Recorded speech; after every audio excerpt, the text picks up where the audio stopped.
As he thought about it, Yang Kai realized that it really didn't make sense for the Yan clan to make their move when everyone was out on the autumn hunt. Besides, Yang Zhan was a master of energy now. And considering that Yang Kai was in the 8th phase, he could use 1,000-kilometer soul locking. Therefore, it would be a simple thing to leave a scrap of true energy behind in the clan, to provide an instant notification if anything happened. And with his fiend devil wings, Yang Kai could return very quickly if necessary. After considering all of those things, he nodded in agreement. With that, father and brothers headed toward the Black Corpse Mountains. As they sped along, Yang Kai realized that his brothers didn't have enough true energy to get even close to the speeds he was capable of. Eldest brother, second brother, let me give you a hand. With that, he sent some of his own true energy into them. Instantly, their clothing billowed as they accelerated rapidly. Third brother, your true energy is so powerful. Yang Yunchang exclaimed. He had been working on his cultivation with his father recently, and had also used the Chiliokaza mirror. Thanks to that, and some amazing medicinal pills they had acquired from the Chen clan, he had sped through what normally would take 20 years of cultivation to achieve, and reached the 7th phase, the energy manifestation level. Of course, compared to Yang Kai, his true energy was like a firefly compared to the full moon. Thus, the 4 clansmen flew along, following the Yan River toward the mountains. In a very short period of time, they were 50 kilometers away. To Yang Kai, though, that was still a bit slow. Looking around to confirm that there was no one else present, he turned to Yang Zhan and said, Father, I know how to fly. How about we speed things up a bit? What? Yang Zhen said, shocked. You can summon true energy wings? Then he watched as a pair of black wings sprouted out of Yang Kai's back, dozens of meters wide. The slightest flap of those wings sent the Yan River water turning, and the creatures within swimming away in terror. All of a sudden, Yang Kai looked majestic to the extreme, like some deity from the most ancient times. The mere sight of him caused Yang Zhan's breath to stick in his throat. What type of energy art is that? Yang Zhan blurted, shivering. That's not first class, is it? Royal class? No, wait, don't tell me that it's a legendary imperial class energy art. Kier, what good fortune did you come across? If word of those wings got out, I'm afraid the Yang clan would face complete and utter extermination. Don't worry, father. I won't let anyone see this. With that, he flapped his wings, and in the blink of an eye, they were dozens upon dozens of kilometers away. In the shortest of moments, they were nearing the source of the Yan River, the Black Corpse Mountains. Numerous waterfalls, springs, and other bodies of water in those mountains eventually met and became the mighty Yan River. At a certain point, Yang Kai retracted his wings and pulled in his true energy. Then, he and his father and brothers sped through the mountains on foot for about an hour, until they reached a certain valley. By the time they arrived, there was already a sizable group gathered there. All the experts of the Yang clan were present, from the young to the old. Roughly 30 were white-haired and older, and that group all sat cross-legged in meditation.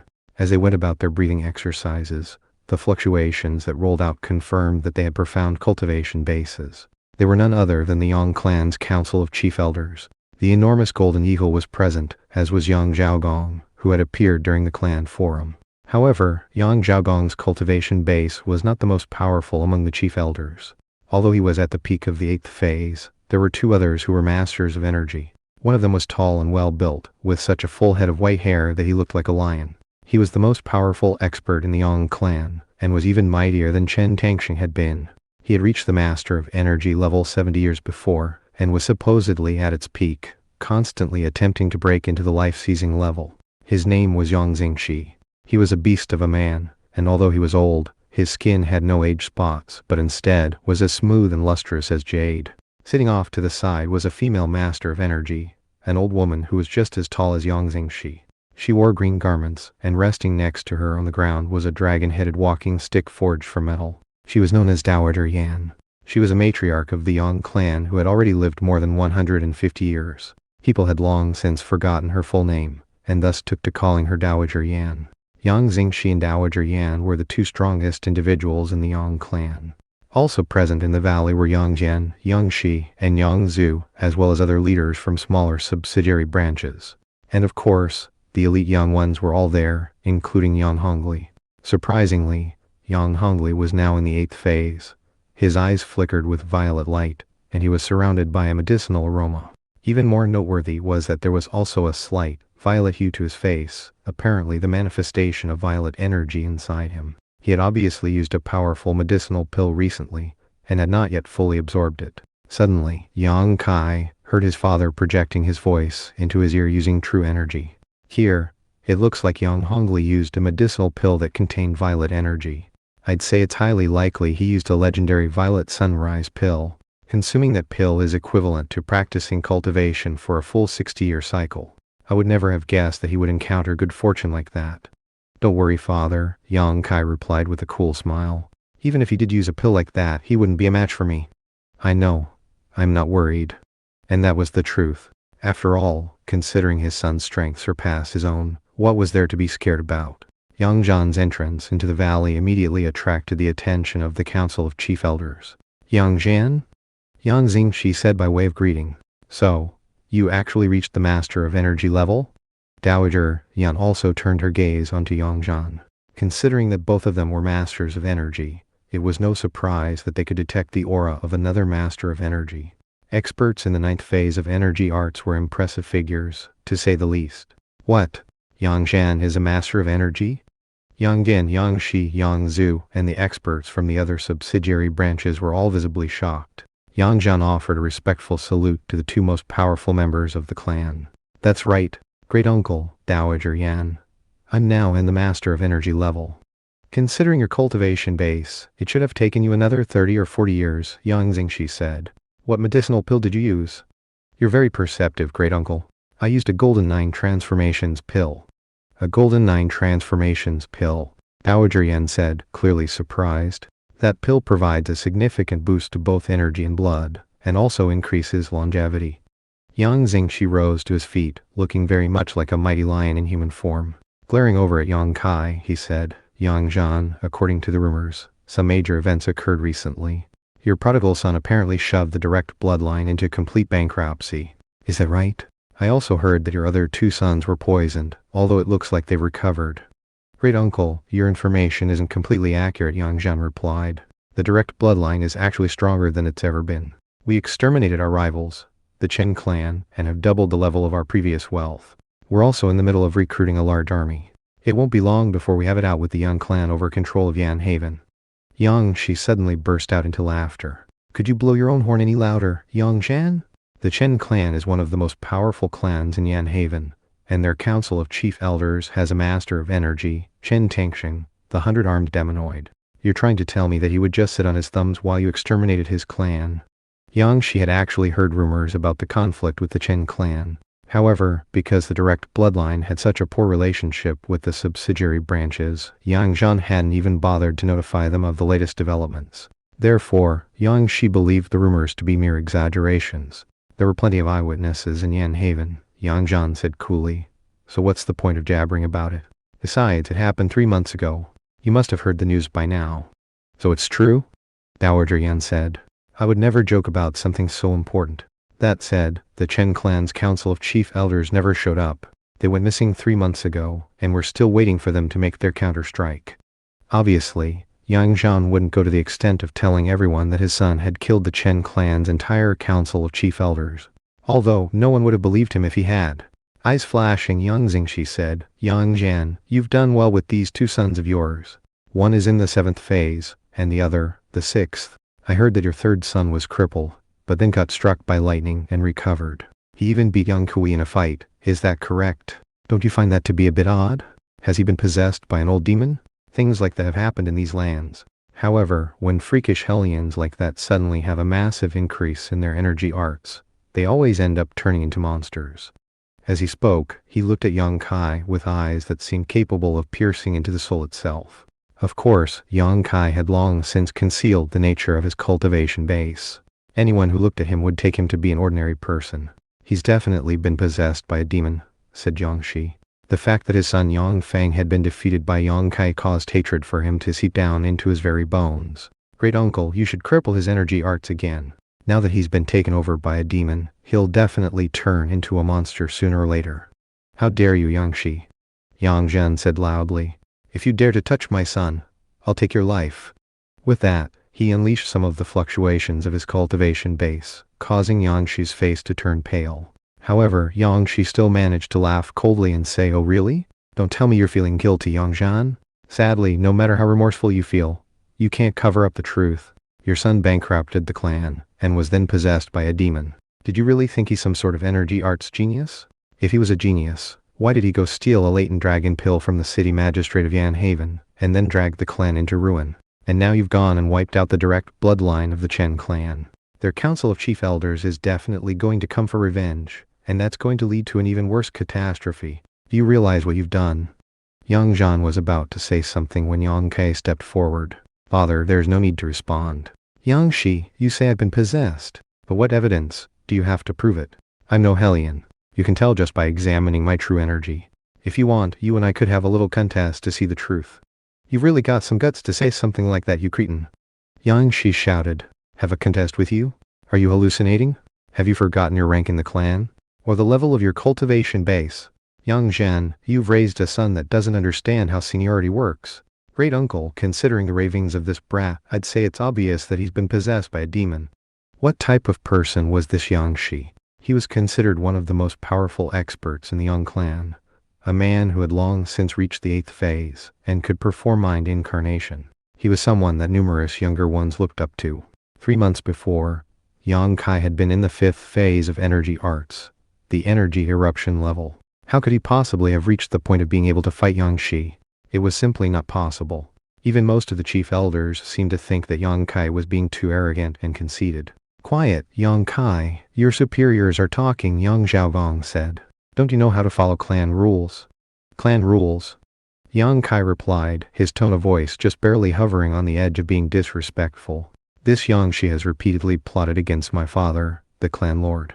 He even said that I've been possessed by a demon. If I don't speak up in my own defense, I might end up crippled again. Don't tell me it's against clan rules to defend oneself against slander. What nerve you have? Yang Xingshi said, his gaze turning as cold as ice. We can easily check to see if you've been possessed. Yang Xiaogong is ranked higher than your own grandfather. What gives you the right to be so disrespectful? Because there's a thing in the world called logic. Yang Kai turned to look at Yang Xingshi. As of this moment, Yang Kai looked very domineering. Considering how strong he was, his confidence was understandable. Sounding completely unruffled, he continued, I'm just speaking logically. Can you point out anything I said that was disrespectful? His calm tone of voice only stoked the fury of Yang Shi, and those who sided with him. You dirty little swine, he shouted. I can't believe you're actually being disrespectful to great uncle. Is this how Yang Zhen raises his sons? In that very moment, Yang Hongli stepped forward. Facing Yang Xingshi, he said, Patriarch, it was only 3 months ago that Yang Kai and I agreed to have a martial arts match during the autumn hunt. And now here he is being disrespectful to you seniors. However, there's no need for any of you to do anything. I can teach him the lesson he deserves.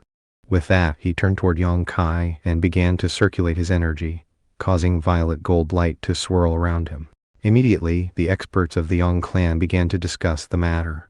No wonder Yang Hongli is considered the top genius in the clan. Look how quickly he reached the 8th phase. I wouldn't be surprised if he becomes a master of energy even more quickly than Yang Zhan did. This is what I'm talking about. Have Yang Hongli teach that brat a lesson. Yang Kai is just too arrogant. Not only did he bring catastrophe to the clan, he even dared to insult the members of the older generation. I guess he thinks Yang Zhan will protect him now that he's a master of energy. Considering both Yang Kai and Yang Hongli are in the younger generation, Yang Zhan has no legitimate reason to interfere.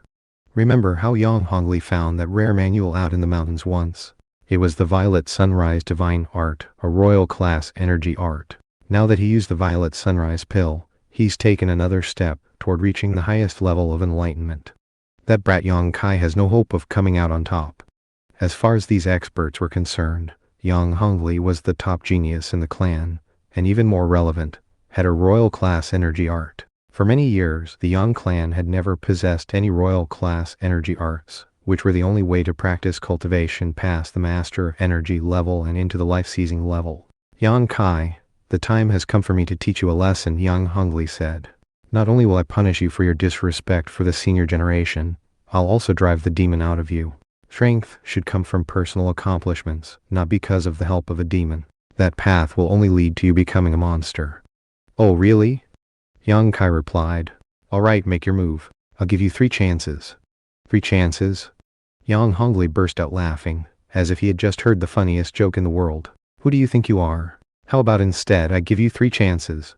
Yang Zhu and many of the other experts in the clan were shaking their heads, convinced that Yang Kai had been possessed and that he was being exceedingly arrogant.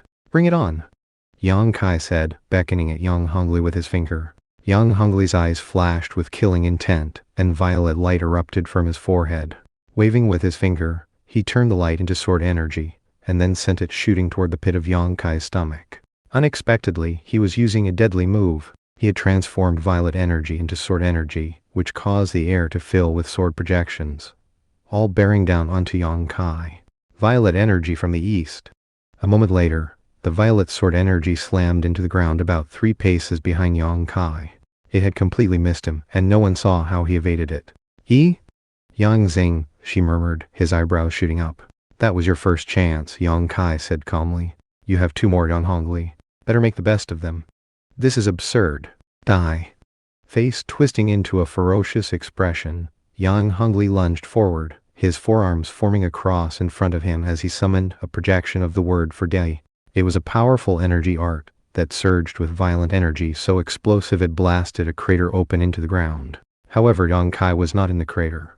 Second chance, Yang Kai said. This time, he was standing right behind Yang Hongli. Without even thinking, Yang Hongli spun around, curled his fingers into claws. Heart-piercing strike. At the same time, he poured true energy into his fingernails, causing them to transform into meters-long blades that shot directly toward Yang Kai's heart. Sadly for Yang Hongli, though, Yang Kai merely stepped out of the way. The heart-piercing strike didn't strike anything except air. Third chance. Now it's my turn. Better watch out, Yang Hongli. You punk. Yang Hongli shouted. Fine, I'm gonna show you a real royal class energy art. Violet Sunrise Divine Art. He lunged backward, sending several streams of violet light out, which swirled together into the shape of an enormous dragon. Rise of the Violet Dragon. Everyone looking on was shocked. Rise of the Violet Dragon? I can't believe he's using that move. It's so powerful. Look, it's ripping crevices open in the ground. Sure enough, crevices were opening up in the ground as the Violet Dragon behind Yang Hongli continued to power up. Rise of the Violet Dragon? Yang Kai said. Alright, so can I go now? That's your most powerful move, right? Even as the words left his mouth, he swept his hand out in a slapping motion. Then, as everyone looked on, an enormous hand materialized in the air, which then smacked Yang Hongli across the side of the face. Whack! Aye! He let out a blood-curdling scream as his violet dragon was shattered, and his violet energy was completely vanquished. He was thrown off of his feet. Blood sprang out of his mouth as he then slammed onto the ground, his face already swelling up. The move he had been using was strong enough to tear the ground open, and yet Yang Kai simply slapped him and knocked him onto the ground. Useless piece of trash, Yang Kai said, shaking his head and clasping his hands behind his back. Can't even stand up to a single slap from me. Top genius in the clan? Consumed a violet sunrise pill? It would have been better to not waste that pill. You, Yang Hongli grated. Still not quite convinced that he had been beaten, he tried to struggle to his feet. However, trying to circulate his energy through his meridians filled him with agonizing pain. Thankfully for him, Yang Kai had actually held back, and had not used a deadly move. He wanted to hurt Yang Hongli, not kill him. Otherwise, he would have been ripped to pieces. He was doing his best to show mercy, and refrain from killing as much as possible. 3 months of rest and you'll be fine. You're a member of the Yang clan after all, so I didn't cripple you. I hate you, Yang Hongli thought. However, the pain and humiliation were so intense that at that point he simply passed out. Freakish hellion. Yang Shi shouted. How dare you harm a child of the Yang clan? 1,000-kilometer glaciating. Yang Shi immediately resorted to his frigid ice energy art, causing frost to spring up everywhere. Worse, he was attacking from behind Yang Kai. It was a completely unexpected move, something that Yang Shi had clearly been planning to do from the beginning. Like the strike of an assassin, it was vicious and ruthless. Not even Yang Zhan could react in time. This was Yang Shi's most powerful move, 1,000-kilometer glaciating. By accusing Yang Kai of being a freakish hellion, he could later use the excuse that he was ridding the world of a demon or devil, not a true child of the Yang clan. Here! Yang Zhan shouted, but he was too late to interfere. Neither could the clan lords of the subsidiary branches do anything, nor the chief elders. Rumble. However, when the 1,000-kilometer glaciating hit, it didn't hurt Yang Kai at all. In fact, the energy, simply shattered as surely as if it had encountered a warm spring breeze. And then Yang Kai made his move. Another slap. The enormous hand of true energy sprang into being, then moved with lightning-like speed, instantly connecting with Yang Shi's face. The suit of ice armor he had been wearing collapsed into pieces, and he toppled head over heels off to the side. Most of his teeth flew out of his mouth before he slammed into a boulder, and then slowly slumped down onto the ground. Whoosh! Before Yang Shi could do anything else, Yang Kai flew through the air toward him, and then placed his foot onto his Danshan region. You asked for it, Yang Shi. As a member of the senior generation, I honestly can't believe that you would attack me from behind like that. Are you even human? Looking down at Yang Shi's now toothless mouth, he said, You're just like Yang Hongli, a useless piece of trash. Yang Kai, how did you? Yang Shi was pinned to the ground by Yang Kai's foot, unable to move. It was a complete humiliation, and he simply couldn't understand how Yang Kai could be so strong. A single slap had knocked him out of the fight, and it didn't seem like Yang Kai had even used an energy art. He had already reached the point of being able to turn ordinary actions and moves into nearly magical abilities. Can't figure out what's going on. You thought that because you're in the 8th phase you could crush me? Well, I don't need help from anyone to crush you, not even my father. Want to usurp my father and take his place? I guess I should cripple your energy arts, that way the clan will be peaceful and stable going forward. With that, Yang Kai drew on his true energy and prepared to send it into Yang Shi's sea of energy. Stay your hand. Someone shouted. It was like the roar of a lion, filled with boundless majesty, a sound that shook everyone so deeply that they went stiff from fear. This was the lion's roar, unleashed by the highest-ranking patriarch of the Yang clan, Yang Xingshi, a move so powerful it could shake the soul. Anyone with weaker energy arts than the person who unleashed that shout would have no choice but to comply with the orders they heard. Yang Xingshi's shout had absolutely no effect whatsoever on Yang Kai. As soon as the sound waves entered his mind, the strength of the hell-crushing god mammoth neutralized them. Despite that, Yang Kai still stopped moving and did not cripple Yang Shi's energy arts. He first wanted to hear what Yang Xingshi had to say. After all, Yang Kai was still a member of the Yang clan, and Yang Xingshi was the most powerful of the clan's chief elders. He ranked higher than even Yang Kai's grandfather, and therefore it was proper to give him a bit of face. Keeping his foot pushed down onto Yang Shi's torso, he respectfully said, Did you have something you wanted to say, Patriarch? Yang Xingshi looked at Yang Kai's foot resting on Yang Shi's torso and frowned. What were you planning to do, cripple him and then discuss the matter? Heal your uncle, you know. Is that how you treat an uncle? He attacked you from behind, but isn't he still your senior? And you didn't get hurt. Crippling his energy arts would be a bit excessive. I didn't get hurt. That's because I'm stronger than him. Way stronger. If I weren't, then I would be dead right now, wouldn't I? Would you have spoken up for me then like you're speaking up for him right now? There was no way Yang Kai was going to let Yang Shi off the hook. Therefore, he unleashed a biting retort onto Yang Xingshi. At this point, the scholarly-looking Yang Zhu stepped forward. Pointing his fan at Yang Kai, he angrily said, You dirty little swine. How dare you talk back to great uncle like that?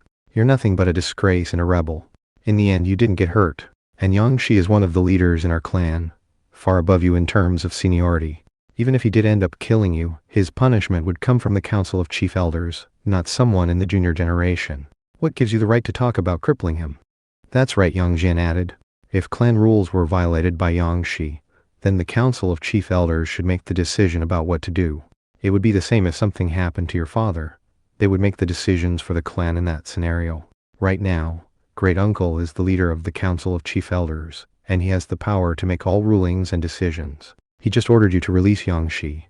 Are you really going to defy him? Are you really going to go against the clan? One of the other chief elders frowned and said, Yang Shi suspected you of being possessed by a demon. That's why he attacked you. He was essentially trying to rid the world of devils. That's not a crime, that's a contribution to society.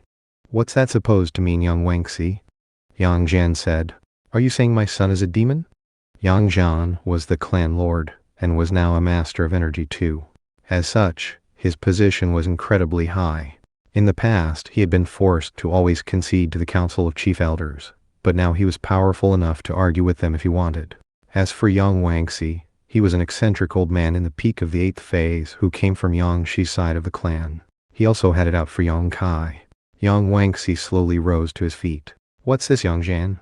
Do you truly dare to defy the orders of the Chief Elders? Don't think that just because you're a master of energy, you can do whatever you want. Your son is strong enough to defeat an 8th phase expert, and you're trying to get us to believe he did it on his own. He's obviously been possessed by some freakish hellion. Furthermore, why didn't you do anything when he tried to cripple Yangshi? You're simply allowing him to become a monster and harm the Yang clan? Turning his attention to Yang Kai, Yang Wangxi went on to say, back away from Yangshi, you dirty little swine. Get on your knees and allow us to extract the demon from you and cripple your energy arts. If you don't let us expel the monstrosity within, then don't blame us for putting you to death. That's right, Yang Zhu said. As long as that demon is in him, he's going to keep causing disasters. All of a sudden, Yang Zhen made a proposal that fairly boiled with malice. Great uncle, considering you've already reached the peak of the master of energy level, you could probably use the hellion inside of him to create a medicinal pill that would help you break through to the life-seizing level. Yang Xing, she frowned in thought. He had been about to point out that Yang Kai didn't have any demon inside of him, but now he was starting to wonder if perhaps he did. At this point, Yang Kai suddenly burst out laughing. Eyes flashing, he looked over at Yang Wangxi and said, don't think that just because you're a chief elder I'm scared to make a move on you. I've had enough of your nonsense. You claim I'm a freakish hellion? Fine. Say what you want, but if you think I'm just going to sit around and let you cripple me, you can forget it. Rumble. Yang Kai thrust his palm out, spreading his fingers wide, causing his true energy to swirl out into the form of a net that shot in Yang Wangxi's direction. Shockingly, he was actually attacking one of the chief elders. The audience immediately erupted into shouting. How dare you, swine? You're attacking a chief elder? Have a death wish. Yang Xing, she took action immediately. Roaring like a lion, he summoned a massive vortex behind him, from within which emerged an enormous white lion made of true energy. Then, he struck out at Yang Kai. On the ground immediately, boy. I think not, Yang Kai replied calmly. With the wave of his hand, he sent some true energy out, creating something like a bolt of lightning. It was the four-season swordplay, shooting through the air like a thunderbolt. Bam! The two blasts of true energy collided, and a massive explosion rocked the valley. The white lion shattered into bits, and Yang Xing, she staggered backward by about 10 paces, crushing the stone floor of the valley with every step he took. Yang Kai, on the other hand, didn't even move. He simply stood there calmly, his foot still on Yangshi. It was immediately obvious who was more powerful than whom. Get over here, Yang Wangxi, Yang Kai growled, continuing to propel the attack he had unleashed earlier toward Yang Wangxi. Yang Wangxi's eyes were bloodshot as he tried desperately to fight back. But Yang Kai's command of Silk Rain of the Spring Silkworm was beyond perfection, and could be used to capture even the most powerful beasts of ancient times. How could Yang Wangxi possibly do anything to break it? In the blink of an eye, he was wrapped up and was dragged over to Yang Kai like a captive bug. What? Not even Great Uncle can get the upper hand? How is that even possible? Is Yang Kai human? How can he be fighting Great Uncle? Moments before, several of the chief elders had been preparing to join forces to attack Yang Kai. But after what had just occurred, they were now too frightened to follow through.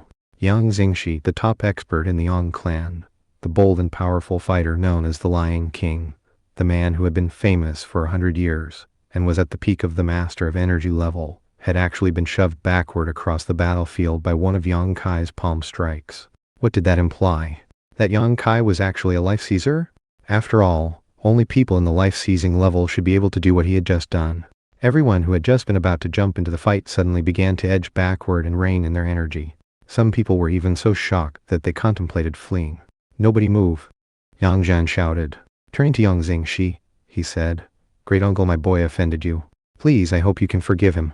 His words immediately served to diffuse some of the tension which had built up moments ago. It took Yang Xingshi a moment to bring his energy under control.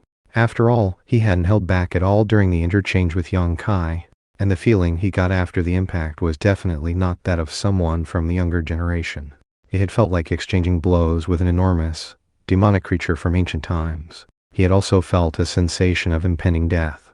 In that instant, he had the heart-pounding realization that this young man definitely had the capacity to kill him. Suppressing his shock and anger, he said, Excellent. Stupendous.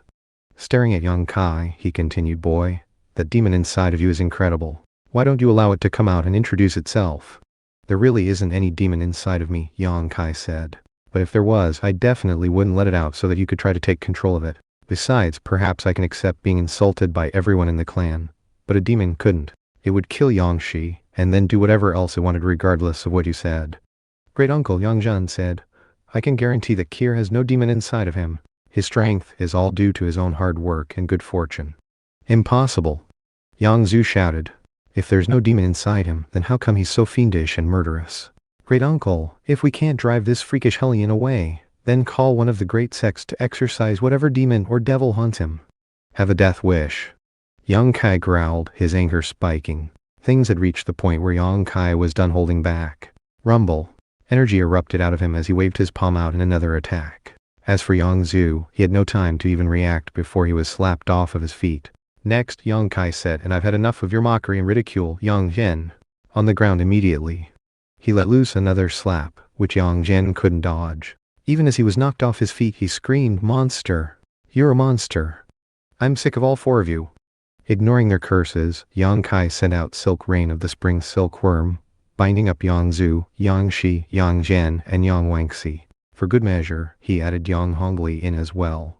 That group of 5 included a youngster, some clan lords, and a chief elder, and now they were hanging in midair, trussed up like chickens.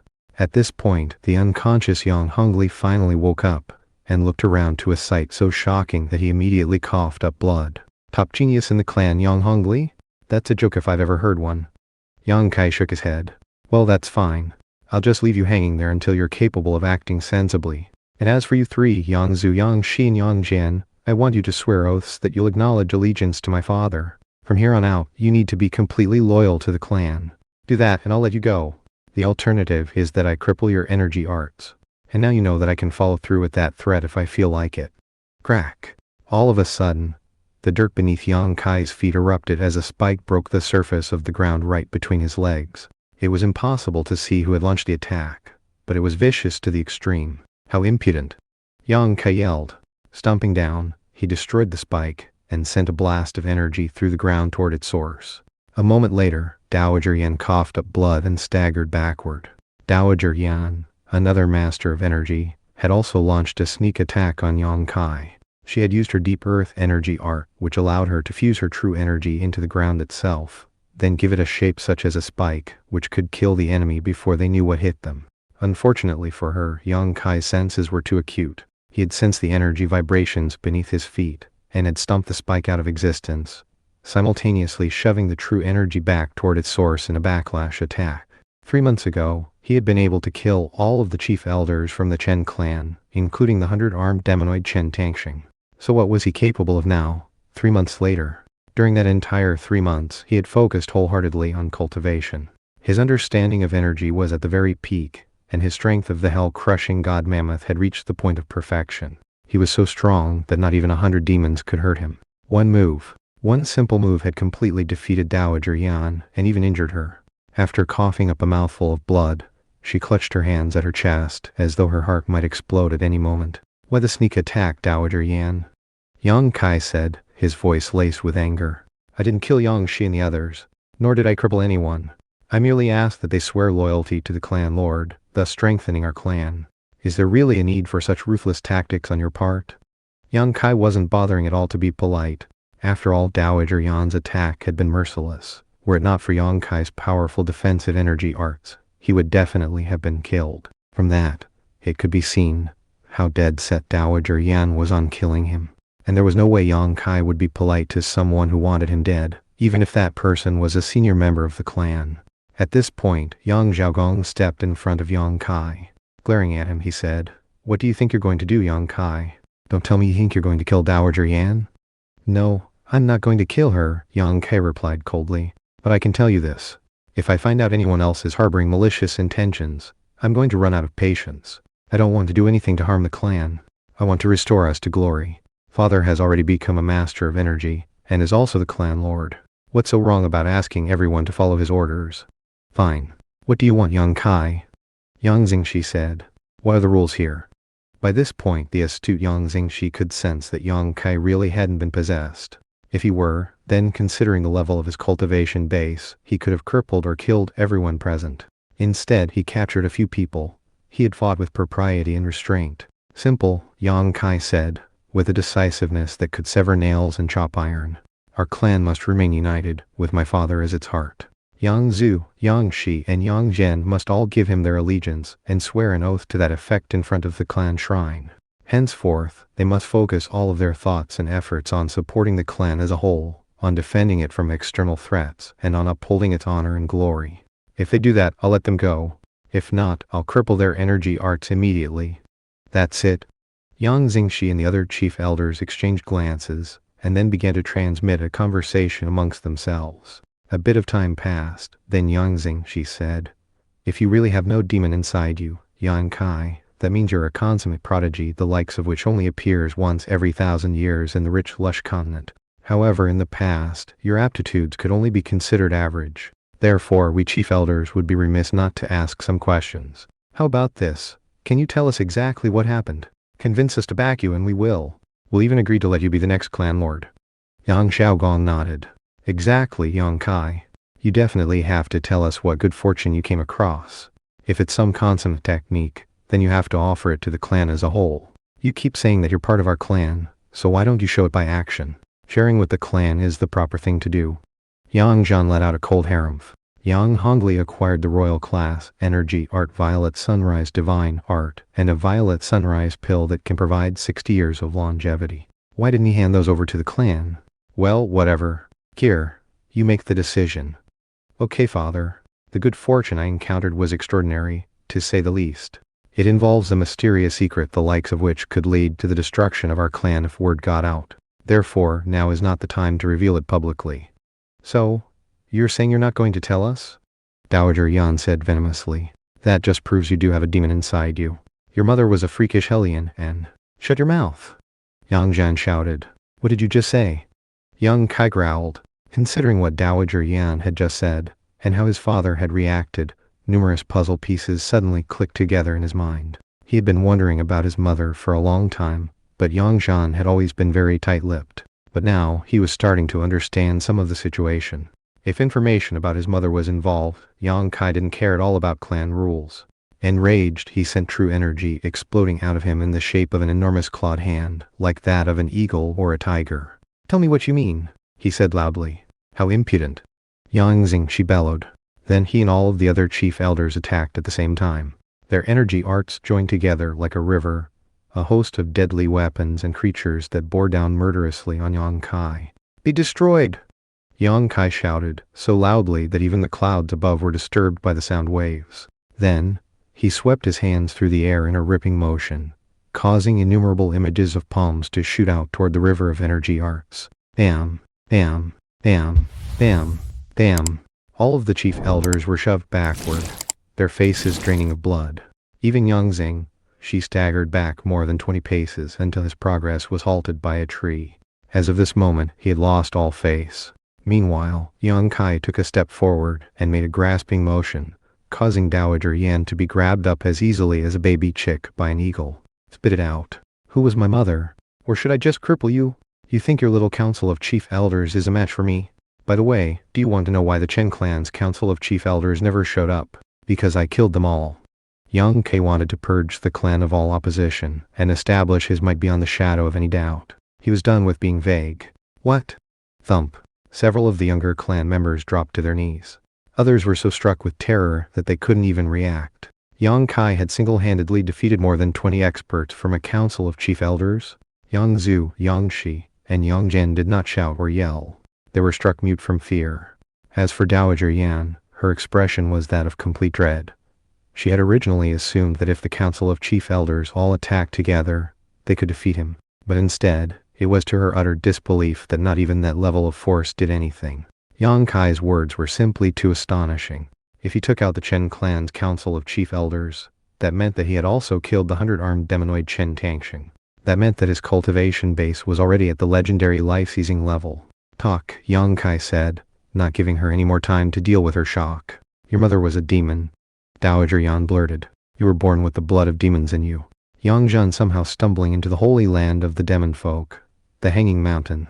That's where he met that demon and got that air mastery plant. If it weren't for that, there's no way he would have become a master of energy so quickly. "My mother was a demon?" Yang Kai shouted. "Are you feeling suicidal, Dowager Yan? Don't think for a minute that I won't kill you." "Enough, Kier," Yang Zhan said, his tone somewhat bitter. "Let her go. She's telling the truth. I'd hoped to keep the details from you until your cultivation base was higher, but we've passed that point now. I might as well just lay things bare. Your mother is a very important person.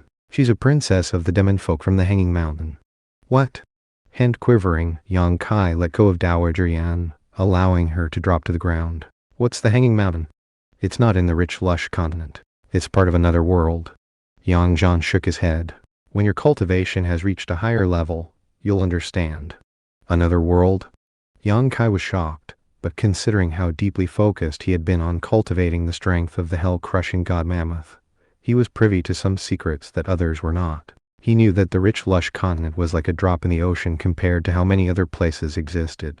The very existence of his godly class energy art itself pointed to the fact that there was a world of gods, and also a world of hell. And if the rich, lush continent was tiny and insignificant, then Yan Haven was even more so. Yang Zhan nodded. Kier, when your cultivation base is high enough, you can go to the Hanging Mountain yourself. And considering that you are already much stronger than a master of energy, I'd say that that day isn't too far off. The Hanging Mountain, huh? Yang Kai made sure to imprint the name deep in his heart. A long moment passed in which no one spoke. Then Yang Kai said enough is enough. Yang Zhu, Yang Shi, Yang Zhen, and all of you chief elders, including you Yang Wangxi, I'm giving you one more chance to declare allegiance to my father. If you refuse, then you know what will come next. I'm willing to swear allegiance, Yang Zhen said bitterly. He was now convinced that he wasn't a match for Yang Kai, and that if Yang Kai wanted, he could actually exterminate everyone in the clan. Very well then. You're free to go. Yang Kai waved his hand, allowing Yang Zhen to drop to the ground. Face completely expressionless, he said, now get on your knees and kowtow to my father. From here on out, you need to treat him the way that ministers of old would treat the emperor. Imperial etiquette was different from clan etiquette. In an imperial dynasty, even close relatives had to kowtow to the emperor. Yang Zhan frowned for a moment, but then accepted the idea. After all, centralizing power would serve the interests of the clan as a whole. What? Not going to follow along, Yang Shi? Yang Zhu? And what about you, Yang Wangxi? You might be a chief elder, but you still need to respect the clan. From now on, the position of clan lord surpasses your own. My father is like the emperor, with complete power over life and death, even that of the council of chief elders. Without rules, nothing good can be accomplished. The rules of an imperial dynasty are perfectly suited to our clan. If we're not unified, if we allow for internal power struggles, how can we succeed in anything? Cities everywhere are struggling to found nations, and sooner or later, our young clan might do the same. What? You want us to kowtow to Yang Zhan from here on out? Treat him with imperial etiquette? We've never had any rules like that before. The chief elders were all flabbergasted by Yang Kai's demands. After all, they ranked higher than Yang Zhan according to clan seniority. They were like patriarchs, or even higher, enigmatic figures who spent their time in cultivation. If they had to follow imperial etiquette, that would make them like government officials who had to show utmost respect to Yang Zhan. Not only would they have to kowtow to him, but he would also hold their lives in his hands. How could they possibly accept an arrangement like that? I make the rules from now on, Yang Kai said coldly. Refuse to comply and have your martial arts crippled. Besides, this new arrangement will be good for the clan. Before, we were as unstable as a plate of sand. Everyone was constantly scheming and plotting to get ahead. Eventually, it would have led to the clan falling apart. Yang Kai knew that he couldn't back down when dealing with this group of old-timers. If he did, things wouldn't end well. However, simply slaughtering them wasn't an option. On the other hand, he had to be sure that they wouldn't spread word of what had happened on this day. If that happened, then Yang Zhu's threat could become a reality, and some of the major sects could intervene. And Yang Kai would have a hard time coming out on top if people like that came after him. Besides, there was still the matter of him killing those disciples from the House of Spring and Autumn. Furthermore, he didn't want his father dragged into the situation. And that was not to mention the House of Shadowblight. If he didn't get this group to capitulate, they would become like termites eating away at the foundation of the clan, leading to inevitable disaster.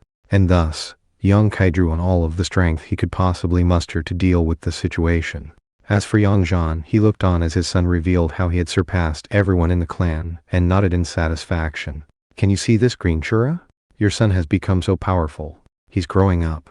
Perhaps he hasn't reached the point of being worthy among you demon folk, but his potential knows no bounds. He's not even 20, and can already defeat any master of energy. One of these days, he's definitely going to come looking for you. Yang Kai. Yang Shi shouted furiously. You've obviously become a freakish hellion, the vile spawn of a monster. If you've got what it takes, just kill everyone in the clan. None of us are going to follow your orders. You just wait. Eventually we'll get someone to come kill you, you demon. If that's what you want, then fine.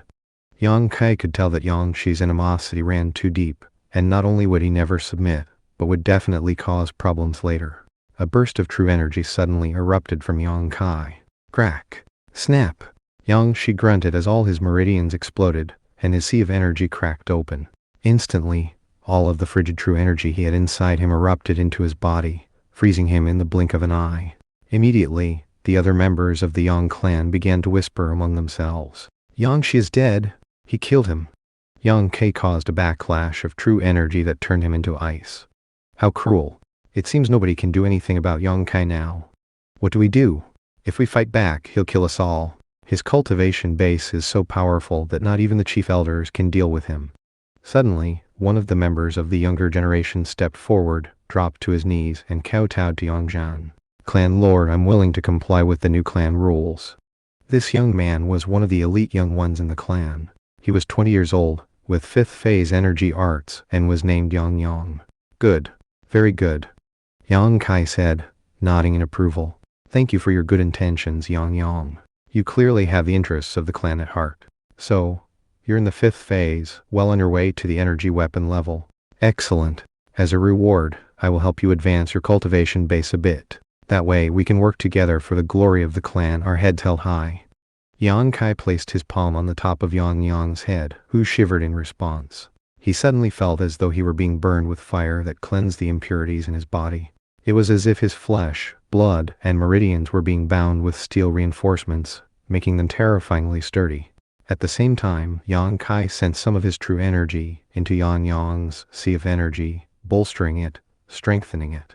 In that short moment, Yang Yang experienced the same benefit he would have by working hard at his cultivation for 20 or 30 years.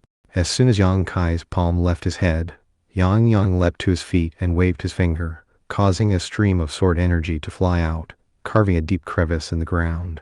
Yang Yang burst out in exuberant laughter. I've reached the 6th phase. I can form energy into weapons. That's years of hard work, dispensed within a moment. In response to this development, everyone looked over at Yang Kai with complete astonishment. Normally speaking, using one's own vital energy to help further another's cultivation was extremely harmful, and potentially even deadly.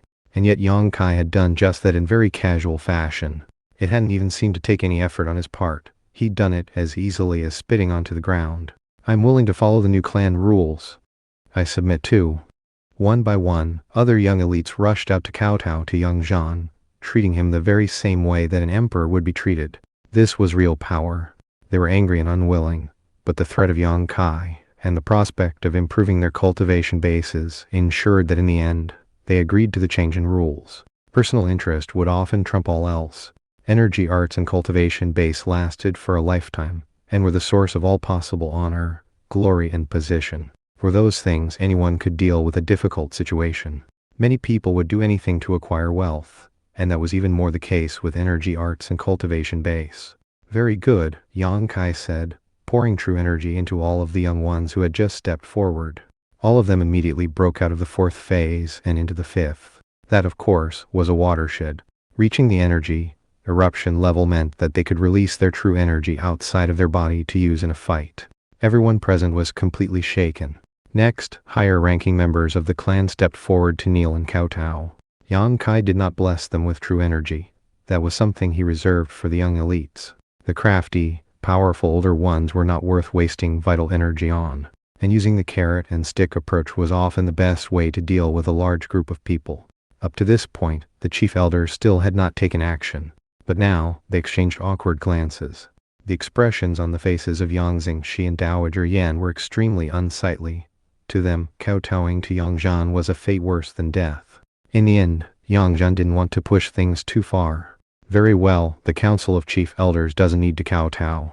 An ordinary salute will do. His words eased tensions a bit. Yang Zhaogong nodded and then gave him a salute. I'm willing to follow the new clan rules. He couldn't help but look over at the frozen corpse of Yang Shi, whose energy arts had been at the same level as his own. And yet, Yang Kai had killed him as easily as slaughtering a chicken, leaving Yang Zhaogong with the feeling that he had just barely escaped a similar fate.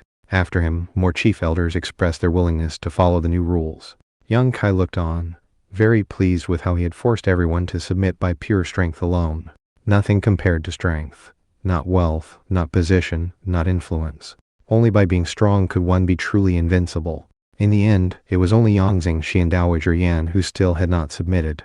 Because they were masters of energy, they simply couldn't bring themselves to salute Yang Zhan as a superior. Up to this point, they had been the true leaders of the clan. How could they so easily submit to a new leader? How could the ultimate figures in any organization suddenly agree to work for someone else? What? Yang Kai said in a voice as cold as ice. Yang Xingxi, Dowager Yan. Don't tell me you're not willing to accept a rule that can further the glory of the clan? You're not willing to be a good example for everyone? Earlier he had addressed Yang Xingxi as a patriarch, but now he didn't show him any politeness. By now he realized that politeness wouldn't do any good. Strength was the only way he could force these people to submit, and he was also willing to kill if he had to protect his father's authority. You, Yang Xingxi very nearly had an energy spasm in response to Yang Kai's words, and there was nothing he could say by means of retort, especially considering the icy killing intent within Yang Kai's eyes. This kid is terrifying. He's only in the 8th phase, but he can already dominate masters of energy. If he reaches the 9th phase, does that mean he'll be able to defeat invincible life seizers? Finally, Yang Xingxi looked away from Yang Kai and saluted Yang Zhan. I, Yang Xingxi, offer greetings to you, clan lord. This was the first time he had submitted to another person in such a way. What about you, Dowager Yan? Yang Kai said, his voice cool. Of course, everyone realized that since she was the only one left, if Yang Kai wanted to, he could kill her with impunity. It was in this manner that true might and majesty were established.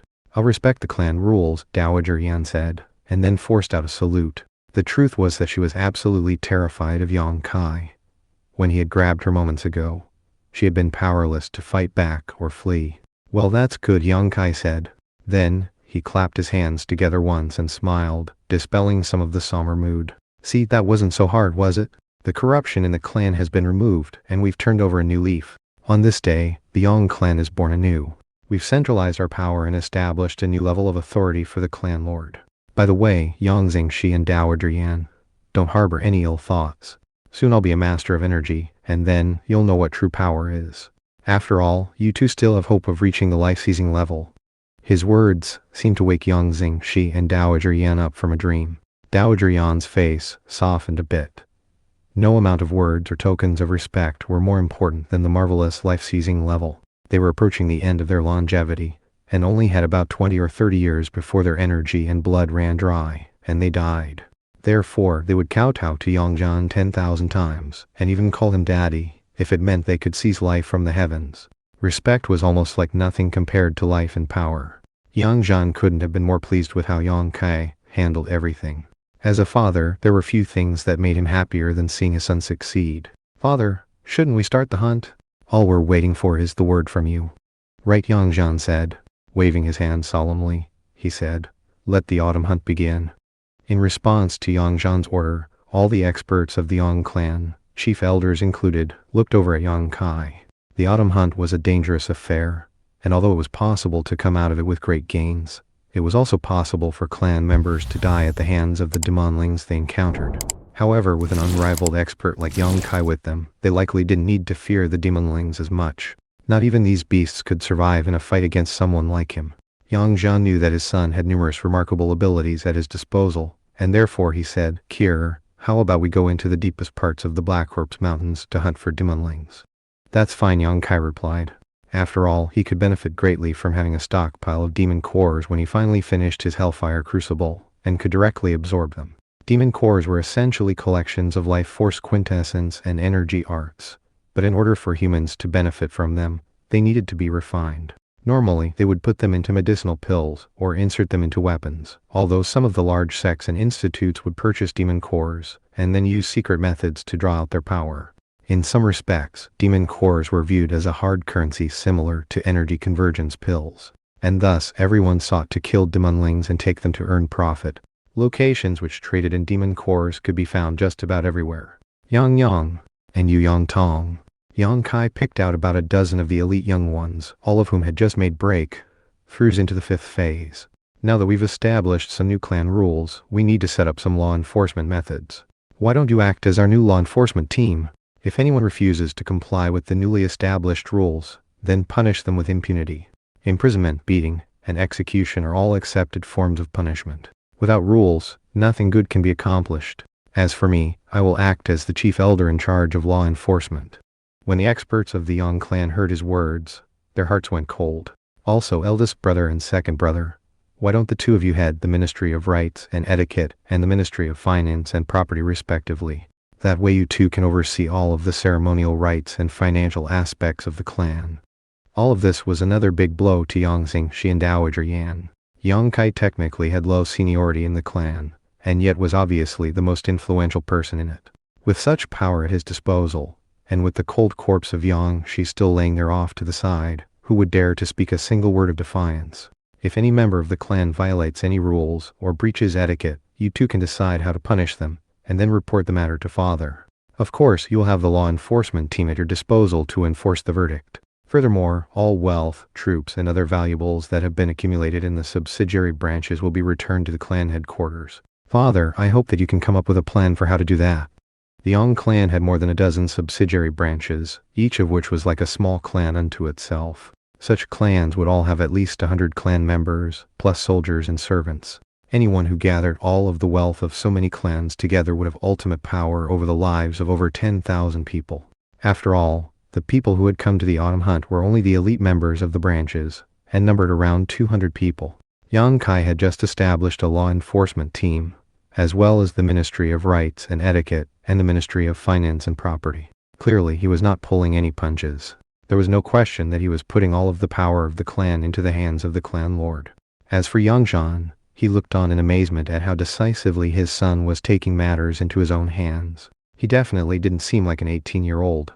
Looking around, Yang Kai could see that many of the elites of the clan were looking very discouraged and even outraged, although none of them dared to speak up. Obviously, they thought that he was already abusing his power. After all, he had just declared his intention to seize all of the wealth in the clan. The fact that they weren't rioting was actually admirable. "Let it be known," he said, "that the Ministry of Rights and Etiquette and the Ministry of Finance and Property have not been established to punish the clan. Those ministries are actually a gift to all members of the clan. Any clan member under 30 has a great opportunity during the autumn hunt. Whoever brings back the most demon cores will be given a month of cultivation time using the clan's Chiliocosm mirror, and will also receive an influx of true energy from me." Yang Kai's words immediately caused an uproar. "What? Chiliocosm mirror? Isn't that a legendary treasure from the Chen clan?" Even Yang Zingshi was bowled over. Many of the chief elders were visibly excited. With cultivation bases like theirs, they had a much deeper understanding of life than the young ones, and knew exactly how amazing the Chiliocosm mirror was. It completely removed the very real chance of experiencing dangerous cultivation deviation. One of the reasons that the cultivation of energy arts was such a slow process was that extreme caution had to be exercised. The slightest energy spasm could end a person's life, and therefore, detailed study of a new technique was required before one could begin to cultivate it. Sometimes that process took 10 years. Only when one was absolutely familiar and comfortable with a technique could the true cultivation and training begin. Some cruel individuals would force others to practice a form of cultivation and watch to see if they experienced cultivation deviation. However, that was a Tao of devils that was prohibited in the rich lush continent. Anyone who was found to be performing human experiments would be condemned by both the sage ancestor dynasty and the 4 institutes. Yes, the Chiliocosm mirror. I had it right here. Yang Zhan pulled out the mirror, which had been crafted from jade of the 9 heavens god. The mere sight of that mirror caused all eyes present to widen. One of the chief elders even gasped. If I'd had that mirror years ago, my cultivation would have progressed much more smoothly. By this point, everyone was rolling up their sleeves in anticipation of beginning the hunt. The chance to cultivate with the Chiliocosm mirror was just too enticing. Very well, let's head into the mountains. With that, the group of roughly 200 Yang clan experts broke up into teams and began to head into the depths of the Black Corpse Mountains, dashing through the trees with more agility than a troop of monkeys. Whatever demonlings they encountered, they killed. It was like an Armageddon had been unleashed on the mountains. As for Yang Kai, he floated up into the air and watched the clan members spreading out into the forest. He didn't participate in the fighting, but rather oversaw from a high vantage point. That way, if any of the young clan members encountered a particularly fierce demonling, he could interfere with a blast of sword energy. After that happened a few dozen times, The young clan experts were coming to view him as some sort of god or spirit. At one point, Dowager Yan sat down on a tree to rest, having just dispatched a 7th phase demonling with her dragon-headed walking stick. Looking up at Yang Kai floating in the air high above the forest, she couldn't help but sigh. What do you think, Yang Xingxi? Is there really no way to deal with that little punk Yang Kai? Masters of energy could normally speed through the air as though flying, but to do what Yang Kai was so calmly doing, to hover indefinitely, was simply unheard of. His true energy was clearly at least 10 times abundant as there, or maybe even 100 times. Even more shocking, Yang Kai could use his true energy to attack enemies 10,000 paces away. Currently, a group of young clan members on the front lines had encountered a particularly fierce demonling, an enormous boar that was several times larger than an ordinary ox. It was completely covered in fire, and could even breathe flame. Not good. Someone shouted. That's an 8th phase demonling, or red flame fire boar. Red flame fire boars were a rare type of demonling that normally lived in lava pits in the depths of the earth. Because they naturally absorbed the quintessence of fire that existed in their habitat, they were perfect for people who cultivated fire-type true energy. After receiving some nasty burns, the young clan members began to retreat. One of them was nearly killed by a sea of flames. At that point, Yang Kai, who was fully 100,000 paces away, flicked his finger, sending a stream of sword energy shooting out. In the blink of an eye, it reached the beast and wrapped it up until it couldn't move. Letter 1D. 6 to 3 letter 1D 4. 5 to letter 1D 4 5. 1 letter 1D 4 5. B letter 1D 6. 3 0 letter 1D 4 6. 3 dot letter 1D 6 to 4 letter 1 to 4 5. C letter 1D 4 5 A. What? Yang Xingxi blurted, his eyes nearly popping out of his skull. Off to the side, Dowager Yan felt like she was about to have a heart attack. Dowager Yan, how far can you shoot your true energy? He asked. Sounding dazed, she replied. If I go all out, I could maybe shoot at 8,000 paces. After that, it becomes so weak it couldn't hurt a fly and eventually just fades away. When it came to the range of true energy, most people could achieve a range of 100 paces. Top experts could possibly reach 1,000, and true masters of energy could unleash it even further. But Yang Kai had just killed an 8th phase demonling that was 100,000 paces away. Not even a top expert like Yang Xingxi could even dream of doing something like that. And he's only in the 8th phase. Yang Xingxi seemed both pleased and angered at the same time. He's going to be in the 9th phase soon. How powerful will he be then? You're right, he's only 8th phase. Dowager Yan shivered. He's going to be completely terrifying when he's a master of energy. At the moment, he's already invincible within the energy arts level. After he breaks through, I'm afraid not even a life Caesar could stop him. Is that a good thing or a bad thing? At this point, Dowager Yan resorted to projecting her voice by means of a special energy art. He restructured the clan and demoted the council of chief elders. He had some ruthless ambitions. He's a demon just like his mother. He's definitely going to bring disaster to the clan. All of a sudden, a voice spoke into her ears, rumbling like thunder, accompanied by a flow of true energy that caused her to cough up a mouthful of blood. Ruthless ambitions? Bring disaster to the clan? High up in the air, Yang Kai was looking down at her. Dowager Yan, I know you still haven't accepted your fate, but don't forget that I'm watching you. I'm watching every little move you make, and your life is in my hands. Yang Kai had actually heard the words she had transmitted to Yang Xingxi, and then used his own energy arts to transmit a booming message into their ears. None of the other clan members heard his words. Only Yang Xingxi and Dowager Yan, and both of them were shaken to the core. The clan hunt is a grand occasion, so I'm not going to do anything to you now. But if you disturb the unity of the clan, then when the hunt is over, I'll have the law enforcement team arrest you. The sight of Dowager Yan coughing up blood because of Yang Kai's energy art transmission was a complete shock to Yang Xingxi. At long last he was truly starting to realize that he was on the losing side. Having been a patriarch of the Yang clan for more than 100 years, he could see how truly powerful Yang Kai was. That was a private conversation, Yang Kai. Don't kill her. I'll kill her if I have to. Do you submit, Dowager Yan? Answer the question. I submit. I submit. Dowager Yan couldn't have been more terrified. She knew that if she refused to back down, she would end up dead. I'll respect the clan rules from now on. Yang Kai let out a cold harumph. Well, that's good. Let's hope you keep your word. Everything I'm doing is for the benefit of our clan. If I notice any errant behavior on your part, or if I find out that you've leaked information about me to the big sex, then I won't be as nice as I was today. It won't be long now before all of the vassal states and the rich lush continent rise up, and war engulfs the lands. If the young clan isn't truly united when that happens, we'll get wiped out. Yes, of course. Young Xingshi said, nodding repeatedly. As of this point, he was completely cowed by Yang Kai's strength. As Yang Kai's voice faded away, Dowager Yan and Yang Xing, she looked up at him drifting through the sky above and felt completely powerless. As for Young Zhan, he was aware of what had just occurred, but didn't interfere. The truth was that, as a master of energy, Yang Zhan could easily crush anyone in the clan except for Yang Xingshi and Dowager Yan. Those two had been masters of energy for many years and had considerable influence. If they really wanted to try to overthrow him, the result would be a complete bloodbath. Obviously, Yang Kai's seemingly villainous behavior was all for the good of his father. The clan's autumn hunt proceeded without a hitch. Yang Kai was always there to interfere if the demonlings that appeared were too vicious, which left a deep impression on the hearts of all clan members. Before, many of them had truly believed that Yang Kai was possessed by a demon, but now it didn't seem likely. Possessed individuals would act with crazed insanity, but Yang Kai was cool, reasonable, and in complete control. As the hunt proceeded, Yang Kai slowly solidified his position as the top genius and #1 expert in the clan. It lasted for 3 days, and the more than 200 elite clan members completely dominated everything that got in their path in the Black Corpse Mountains. Innumerable demonlings lost their lives, and a vast quantity of demon cores were harvested.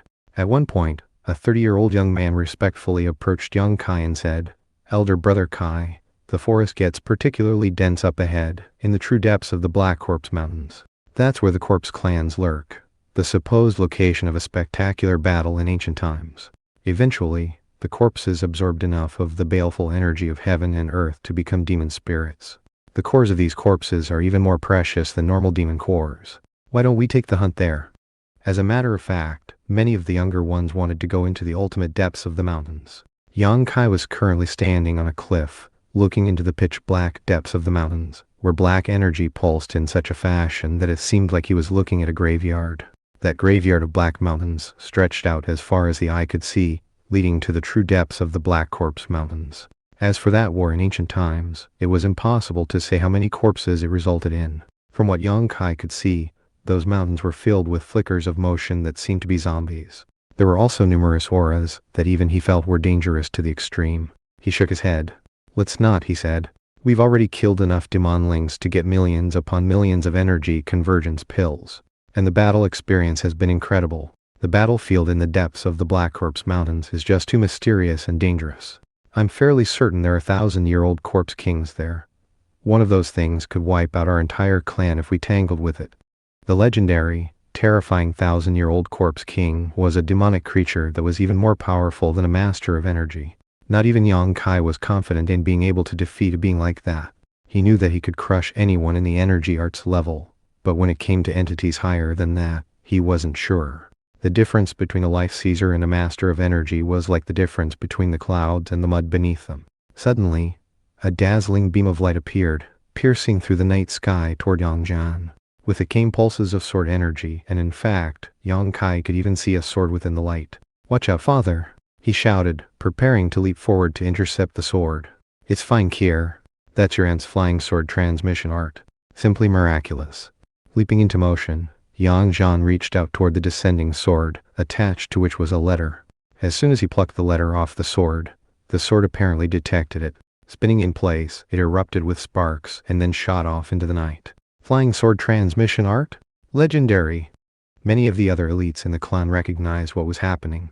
Actually, one of the main reasons Yang Zhan had been able to secure the position of clan lord was because of Yang Kai's aunt, Yang Suzu, who is now a member of the Demi-Immortal Institute. Clearly, this flying sword transmission art was her handiwork. Although Yang Kai was not capable of such a feat, he could tell that the most powerful aspect of it was the sword itself. It was a powerful, divine weapon that had already developed a spirit. In fact, if one considered it to be a demon, it would be a sword demon. I wonder how Aunt Suzu's studies are going at the Demi-Immortal Institute. Yang Kai thought back again to the little girl who had fed him his meals when he was a child. Many of the chief elders who didn't approve of Yang Zhan noticed the arrival of the sword and looked on reticently. After all, although they all recognized Yang Kai as being incredibly powerful, Not even he could compare to young Suzu. And that was because young Suzu was backed by the top institute in the lands. The Demi-Immortal Institute was a legendary holy place in the rich lush continent. When people talked about it, they would often refer to it as that colossal monster of an organization. Yang Zheng looked at the message for a moment, and then his eyes lit up. Good news, Kier. It's indeed a message from your aunt. She secured a spot for you at the Demi-Immortal Institute. She wants you to head over there to study. With that, he handed the message over to Yang Kai. What? Yang Kai said, taking the message, the handwriting of which was definitely his aunt's. Apparently, she had performed some meritorious service for the institute, and was allowed to select her own reward. She had asked for approval to allow a young one from her clan to become a member, and her request had been granted. All that was required was to personally take the message and report into the institute. It was both a great honor and an opportunity. Even Yangzing, she or Dowager Yan felt jealous. On the other hand, all of their previous dissatisfaction with Yang Kai was now gone. He was going to be joining the Demi-Immortal Institute, which meant that no one had any hope of fighting him. And no excuse about exorcising demons or devils would help. The message from Yang Suzu also contained some information about the House of Shadowblight. She had used her position in the Demi-Immortal Institute to issue a warning to them, instructing that they leave the Yang clan alone. That had put an end to the matter. The House of Shadowblight was simply too afraid of the Demi-Immortal Institute to do anything out in the open. It also explained why the House of Shadowblight had been so silent in the past several months. The Demi-Immortal Institute? Yang Kai thought, his heart already pounding with anticipation. Although he had assumed a leadership role within the clan, that just made him a big fish in a very, very small pond. In contrast, the Demi-Immortal Institute was like an ocean, and was truly a place one could be proud to dominate. Considering it was the #1 institute in all the lands, one could only imagine what crouching tigers and hidden dragons could be found there, and what knowledge was there waiting to be acquired. Yang Kai knew that although his cultivation of the strength of the hell-crushing god mammoth gave him extraordinary power, if he remained in isolation in this backwater part of the world, he could end up having major problems later. Therefore, having contact with other experts in the world at large would be very beneficial. The Demi-Immortal Institute didn't just have life seizers, they had people even higher than that. In fact, Yang Kai wasn't sure what to call the level after life seizing. Another factor to consider was that if he joined the Demi-Immortal Institute, then the Yang clan's position would become even more stable. That much could be seen from how Yang Suzu's position had helped him survive the disaster of the latent dragon pill incident. All of a sudden, a name that was branded into his heart and mind suddenly reared its head. Yan Helan is in the Demi-Immortal Institute. Her deception had nearly resulted in his death, and he knew that she was a deadly, venomous foe. Now, the fact that she was in the Demi-Immortal Institute didn't matter as much. Considering he would soon be in the same place, it would make it much easier to exact the revenge he sought. She had very nearly brought about the destruction of his entire clan. If it weren't for that lightning strike, Yang Kai would currently be a cripple and Yang Zhan would not be the clan lord. His entire immediate family would have suffered heaps of humiliation. Pushing these thoughts to the back of his mind, he said, "Well, father, why don't we head home? Let's get clan affairs in order, including all the ceremonial rites and financial aspects. Once all of the top experts have been moved to the main headquarters and everything is in order, I'll report into the Demi-Immortal Institute." "Very well," Yang Zhan said. Raising his voice, he called out, "Members of the Yang clan, the time has come to go home. We have important matters to discuss in Yan Haven." The clan members regrouped, organized their loot, and then began to head back. Before, people had given respect to Yang Kai because of his profound energy arts, but now they did so because he was a student of the Demi-Immortal Institute. His future prospects were now boundless. To the country bumpkins that the Yang clan were, even an insignificant freshman student from the Demi-Immortal Institute was a top expert. All the clans in Yan Haven were bumpkins, and the Yang clan were nouveau rich among bumpkins. 2 days later, all of the experts of the Yang clan were in Yan Haven, gathered in the meeting hall of the clan headquarters. This forum was a much more solemn and important one than the previous one. Yang Kai oversaw the affair, and Yang Zhan issued order after order. No one refused to comply. After all the orders were given, the forum ended, and the clan experts went out to gather all the wealth and manpower in the clan to be returned to Yang Zhan's control. Some of the chief elders even agreed to take up residence in the mansion in Yan Haven. After the forum was over and everyone went about their tasks, the mansion quieted down. "Father," Yang Kai said, "the time has come for me to report into the Demi-Immortal Institute. However, I'm still worried that Yangzing, Shi and Dowager Yan might cause problems after I leave. We need to make sure you're strong enough to keep them in line." "I'll help you, father." Let's push her power to the next level. To hunt tigers, one must have the help of a brother. To fight wars, one must have the help of an army of fathers and sons. Yang Kai was very familiar with that old adage. If he just left for the Demi-Immortal Institute and didn't leave someone powerful behind to keep charge, chaos would ensue. Therefore, he would pass some of his energy to his father, and also improve his brother's cultivation bases. Only in that way could he rest at ease in his studies and pursue his revenge on Yan Helen. At the moment, he had no idea how she and Song Haitian were progressing in their cultivation. However, he was confident that they weren't a match for him. Their only advantage was their backing, and the fact that she had presumably consumed the latent dragon pill and advanced by leaps and bounds. The mere thought of his potential revenge on Yan Hale and caused Yang Kai's heart to itch with the desire to get to the Demi-Immortal Institute as quickly as possible. He also couldn't wait to see the look on her face when she found out how powerful he was. And Song Haitian's reaction would surely be similar. Song Haitian. Yunai Lan. I'm going to make the both of you wish you could be dead. In a private chamber in the Yang clan, Yang Kai, Yang Zhan, Yang Hualong and Yang Yunchong sat in the east, west, south and north corners of the room. Third brother, Yang Yunchong said, "Won't it adversely affect you to transmit your energy to us? You're at the peak of the 8th phase, just on the verge of becoming a master of energy. If it's going to harm you to do this, then don't." Yang Kai shook his head. "It's fine. My life force is quite vigorous. Even if I give up some true energy, I can get it back soon enough. What I'm going to do this time is use an exceptionally powerful divine ability to cleanse you and strengthen your meridians and seas of energy. You should become 10 times tougher than before, allowing your cultivation base to advance rapidly. In the future, you shouldn't get stuck in any bottlenecks either. Father, your cultivation base is the highest, and you have the best control over your true energy. I'll start with you." "Okay." Yang Zhan knew that Yang Kai had many mysterious and unfathomable aspects. Although he didn't know exactly what he planned to do, he was curious about what ability he would use to strengthen his meridians and improve his sea of energy. Infernal Deity Bone Flame. Hellfire Crucible. Rising to his feet, Yang Kai pulsed with boundless true energy as power equivalent to 10 ancient mega mammoths erupted out of him. The chamber they were in seemed to separate from the world around them. And Yang Kai was like the god of that realm, his black hair whipping about as his true energy took the shape of an illusory crucible, as well as other hellish images.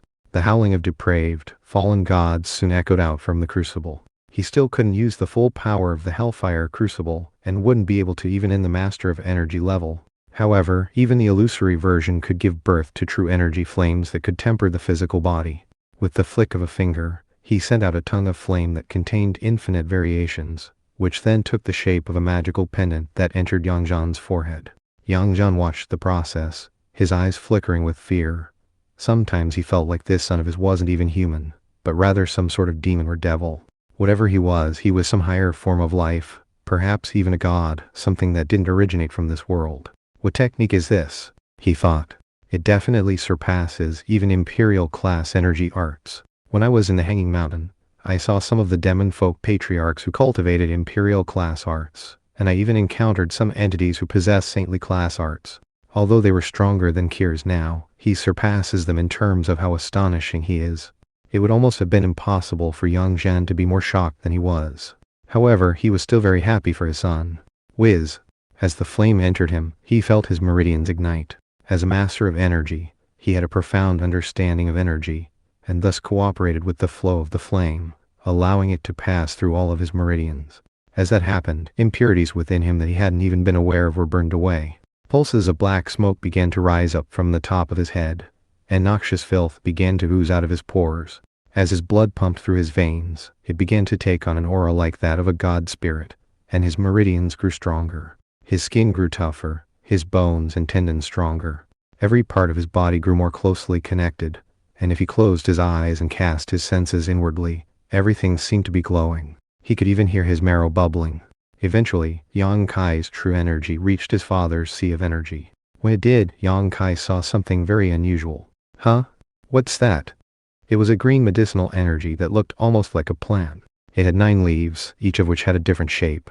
One was circular, another was elliptical, and so on. Some even had serrated edges, just like the 9 sons of the dragon. Each one was unique. The plant was simply floating there, and resisted any attempts to be absorbed by Yang Kai's sea of energy. Father, is this the air mastery plant you consumed in the past? Yang Kai asked, shocked.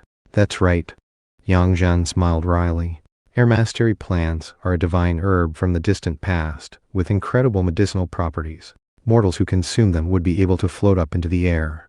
Even though I consumed it years ago, the medicinal energy still exists in the depths of my sea of energy. Even after becoming a master of energy, I'm not able to completely absorb it. Oh, it's that strong? Well, let's see if I can help you absorb it. Growling, Yang Kai sent his true energy out in even more explosive fashion, drawing on the full power of the strength of the hell-crushing god mammoth. Instantly, the air mastery plant sent back a surge of overwhelming force. However, when it encountered Yang Kai's energy, it dissolved, causing a powerful medicinal energy to begin to ooze out of Yang Zhan. As it did, it took heaps of noxious filth with it. At long last, the air mastery plant, which he had been unable to absorb even after decades, was melting away. It was a divine herb from the distant past that most ordinary people wouldn't be able to absorb even after a lifetime of trying. Without Yang Kai's help, it probably would have remained inside of Yang Zhan until he died, after which it would have absorbed his corpse for nutrients. But now, it was becoming a source of power for him. The air mastery plant dissolved, turning into true energy that filled Yang Zhan with a sensation of lightness and airiness, making him feel almost like an immortal. In fact, if he drew upon that power, he would be able to float up into the air. It truly was the power to master the qualities of air.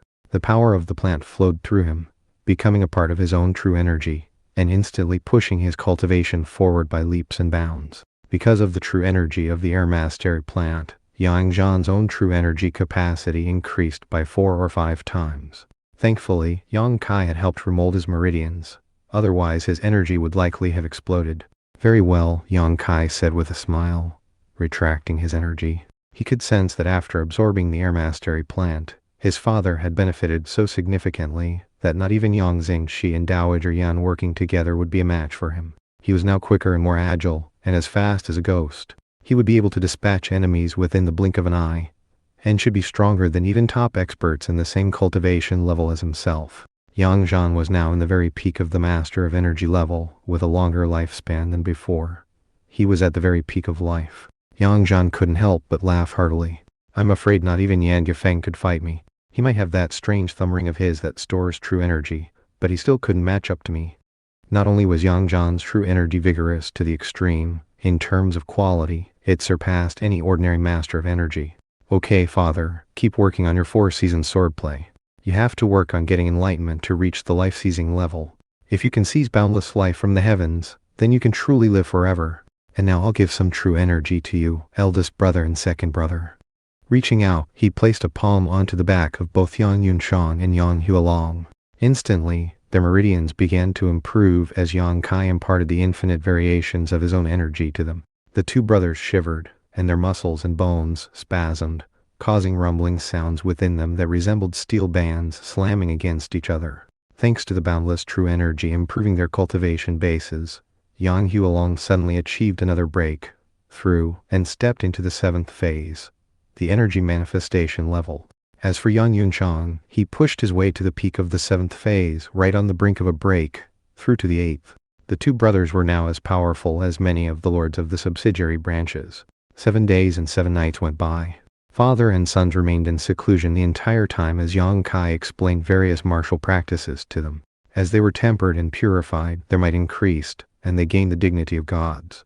As for Yang Kai, the constant flow of energy pushed an 11th particle within him closer to awakening, inching him even closer to the master of energy level.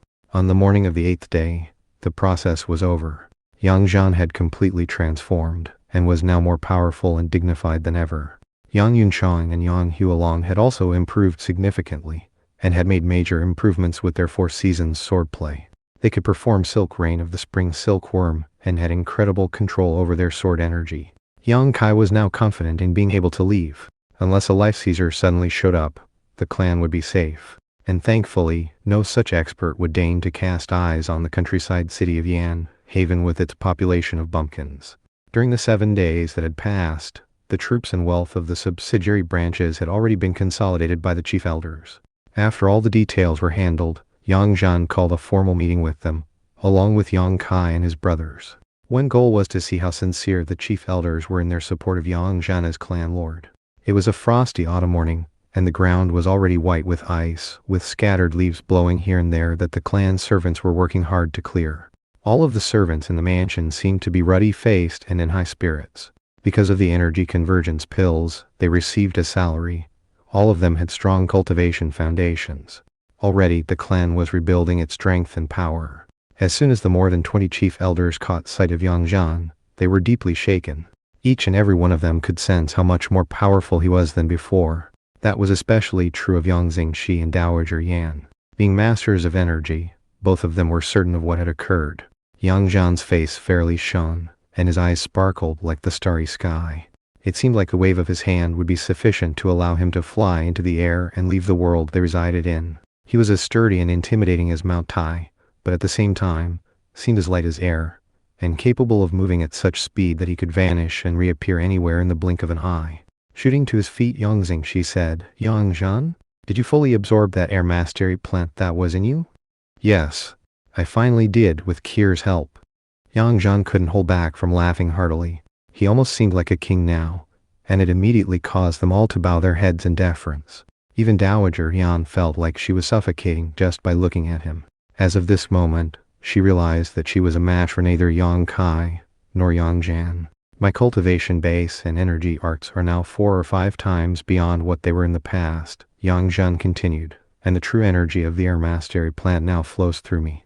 Smiling, he suddenly moved with such incredible speed that no one saw anything more than a blur. A moment later, he was back in his seat. However, everyone could now see that his palm print had been embedded into a huge tree several thousand paces away. In a mere breath of time, he had moved a huge distance and returned. What level of speed was that? And it was not an energy art, it was just the speed he was currently capable of. In terms of his fleshly body, he was now past the master of energy level, all thanks to the air mastery plant. It was the same with his lifespan.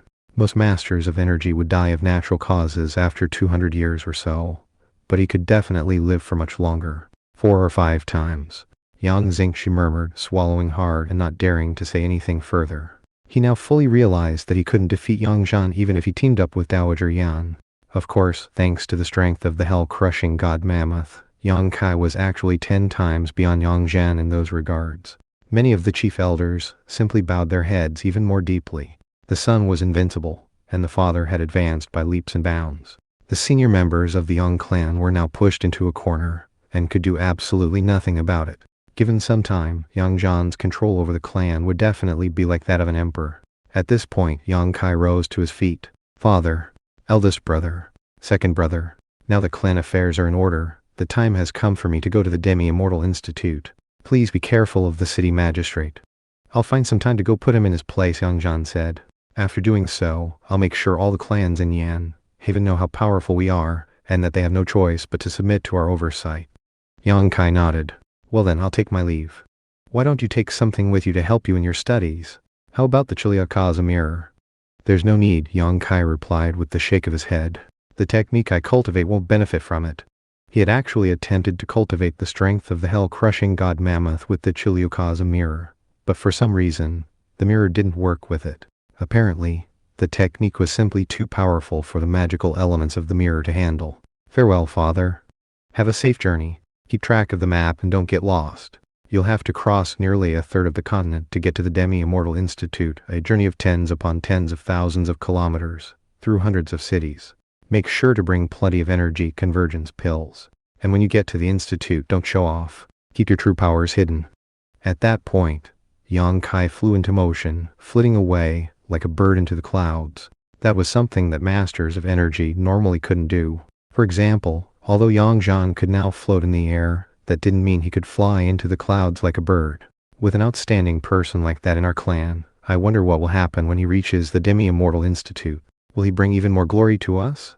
That was what all of the chief elders were thinking.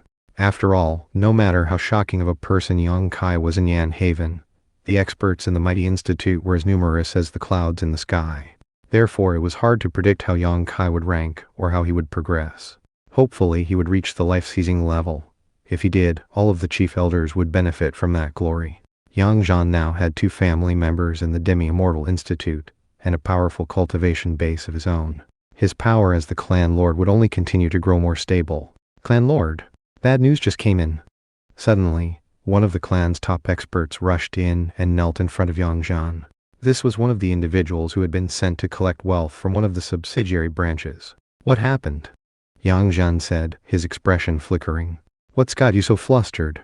"The state of Yun has started expanding. War broke out between them and Jailu 4th, and therefore, we weren't able to get in to access our wealth and troops. According to the news we came across, the experts from the state of Yun have already put the city magistrate of Jailu 4th to death and captured the city. Worse, our subsidiary branch there has already become part of the state of Yun." "What? Yundale by the Sea wasn't like this before, was it? They wiped out Jailu 4th. The city magistrate there was a master of energy. The number of top experts under his command was like the clouds in the sky. And they had plenty of connections to big sects like the House of Jade. I can't believe that they were defeated just like that." Yang Zhan wasn't the only one to react with shock. The more than 20 chief elders were also completely taken aback. Yang Xing was so surprised that he rose to his feet. "Yundale by the Sea is its own nation now," he said, "the state of Yun. And former city magistrate Yun Zhonglong is now calling himself a king. The great king of Yun." "Yes," Yang Zhan replied, "but who could have guessed that they would become so aggressive so quickly? How did they get so many soldiers and expert fighters? Did Yun Zhonglong actually join the battle himself and kill Jailu 4th city magistrate on his own?" "No, clan lord. The state of Yun has a mysterious expert working for them. A masked figure who uses the energy arts of the Sea King. Supposedly, he's not even human, but rather one of the people of the sea. In the battle for Jailu 4th, there were quite a few experts present who wore very strange armor, people who are rumored to be sea folk." Yang Zhan's expression flickered dramatically in response to the news. "Yundale by the Sea is in league with the sea folk. Not good. Beings who populated the sea were usually called sea folk. They built cities on the seafloor, and in most ways were like other humans. However, they breathed with gills instead of lungs, which made it as difficult for them to go on land as it was for ordinary humans to enter the depths of the water. When it came to affairs on the land, they normally minded their own business. But now, they had joined a war with dwellers of the land, which was very suspicious. Of course, one of the 4 big institutes in the rich lush continent was the Sea God Institute, which was just as famous as the Demi-Immortal and True Dragon Institutes. Yundale by the Sea was actually a coastal city, and was the home of Princess Yun Helen, who was the daughter of Yun Zhonglong. Yun Zhonglong was something of a legend. He had reached the Master of Energy level long ago, and had married a seafolk princess. His wife had eventually given birth to Yun Helen as well as several dowdy sons. And now they had gone to war to expand their territory, and were joined by warriors from the seafolk. If that war reached Yan Haven, then the Yang clan could be facing a big disaster. "Clan Lord," one of the chief elders said, "Jailu 4th has already fallen, and the flames of war are heading in our direction. We need to be prepared for when it comes." This chief elder had bossed Yang Zhan around in the past, but as of now, he was treating him with the newfound respect. Suddenly, everything clicked for Yang Zhan. Well done, Yundale by the Sea. Yun Zhonglong's daughter seduced Kier, and tricked him into stealing that latent dragon pill. As it turns out, they were planning to make a move on Yan Haven all along. Supposedly, that latent dragon pill was concocted using the blood of a dragon. When an ordinary person uses it, it increases their life force and strength, and completely transforms their body. It also imparts some of the blood of a dragon into whoever consumes it. However, it would be different for someone who has the blood of a sea god in them. A person like that would have a rapid advancement in energy arts. Yun Halen has the blood of a sea god in her, and if it's incited, the result will be astonishing. "Muster our soldiers immediately." Yang Xing shouted, and, suddenly, he stopped talking. Apparently remembering his standing in the clan, he looked at Yang Zhan and said, "Clan Lord, what do we do now?" Yang Zhan looked back at him with a glint of praise in his eyes. Strangely, Yang Xing didn't seem offended at all by that. "Muster the experts, and have all of the subsidiary branches retreat to Yan Haven. Thankfully, we exterminated the Chen clan, which gives us an extra mansion in town. It should be large enough to hold the influx of people coming." In response to Yang Zhan's orders, everyone in the clan headquarters burst into action. Whoosh! A figure descended from above, a young man, seemingly 17 or 18 years old. It was none other than Yang Kai. After flying for several hundred kilometers out of Yan Haven territory, he dropped to the ground to proceed toward the Demi-Immortal Institute on foot. There were roads and paths crisscrossing the land in all directions, as well as villages, cities, and rivers. The terrain featured both vast plains and sprawling mountain ranges. Young Kai had a map in his robe that he would occasionally check before continuing on his way. The path to the Demi-Immortal Institute was a long one, and even with the incredible speed he was capable of, was not the type that could be made in only a day or two. This was the longest journey Young Kai had ever taken in his entire life. It was all very novel to him. After all, the furthest away he had ever been from home was the Black Corpse Mountains. He had heard many stories of the world beyond, but had never experienced it for himself. He took a deep breath of the crisp, autumn air and looked around in satisfaction. Suddenly, he sensed an intense sensation of murder coming from the road ahead. Looking off into the distance, he saw an army in the midst of carrying out slaughter. Numerous hamlets in the area were burning, and many locals were being cut down mercilessly as the soldiers marched toward the nearest town. He was currently in a remote area in the territory controlled by Red Leaf City. Both sides of the roads featured enormous trees with red leaves, although, considering winter was coming, the trees were nearly bare. The soldiers marching on the town wore white armor decorated with a blue sea motif, which enabled Young Kai to identify them as an army from Yundale by the sea. All cities in the lands had unique sigils, which made their forces easy to identify on the battlefield. Because Young Kai had been close with Yunhalan, he was familiar with the sigil and armor of her state. The state of Yun has fought all the way to here? Doesn't that mean they'll invade Yunhaven soon? Obviously, the supreme leader of the state of Yun, Yun Zhonglong, had lofty ambitions. He had formed an alliance with the Sea Folk, and was also connected to the Sea God Institute. Many of the soldiers laughed lasciviously as they stripped the clothing from local women and tossed them onto their horses, taking time to grope them as they did. The women screamed and wailed, but unfortunately, the soldiers were simply too vicious and completely impervious to such cries for mercy. In fact, Young Kai even saw one soldier cruelly cut the tongue out of one woman who had been cursing them particularly loudly. Worse than animals. Young Kai growled, striding forward. The soldiers immediately took notice of him. "Stop right there," one of them barked, pointing his saber at Young Kai. "Who are you?" The saber glittered with bright light that almost seemed alive. From the look of it, he could send his true energy flying through the air to kill people 100 paces away from him. That, of course, meant that he was in the 6th phase of energy arts, the energy weapon level.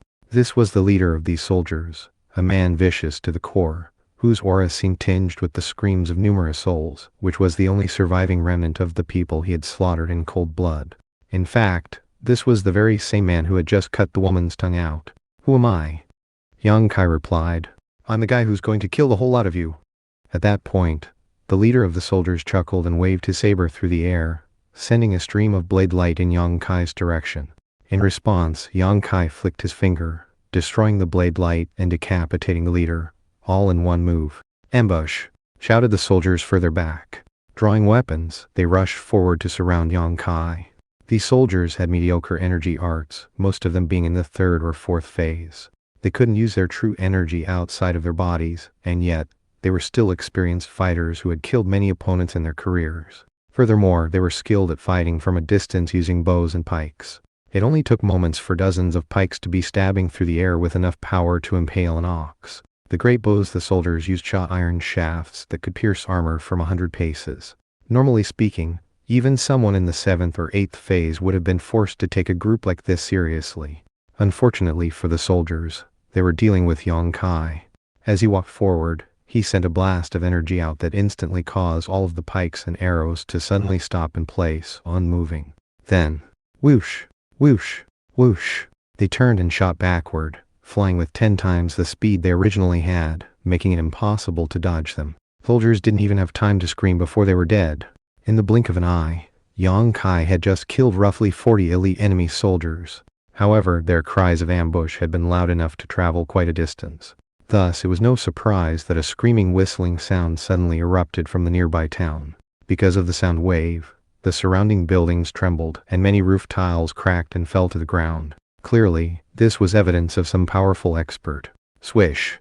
A figure blurred into motion from atop the town's defensive walls. He was clad in a blue robe, and had 2 sea blue wings at his back, fully 9 meters wide. The mere flap of those wings caused tornadoes to spring up in the area. Unexpectedly, this was a first-class energy art, something that most people couldn't possibly stand against.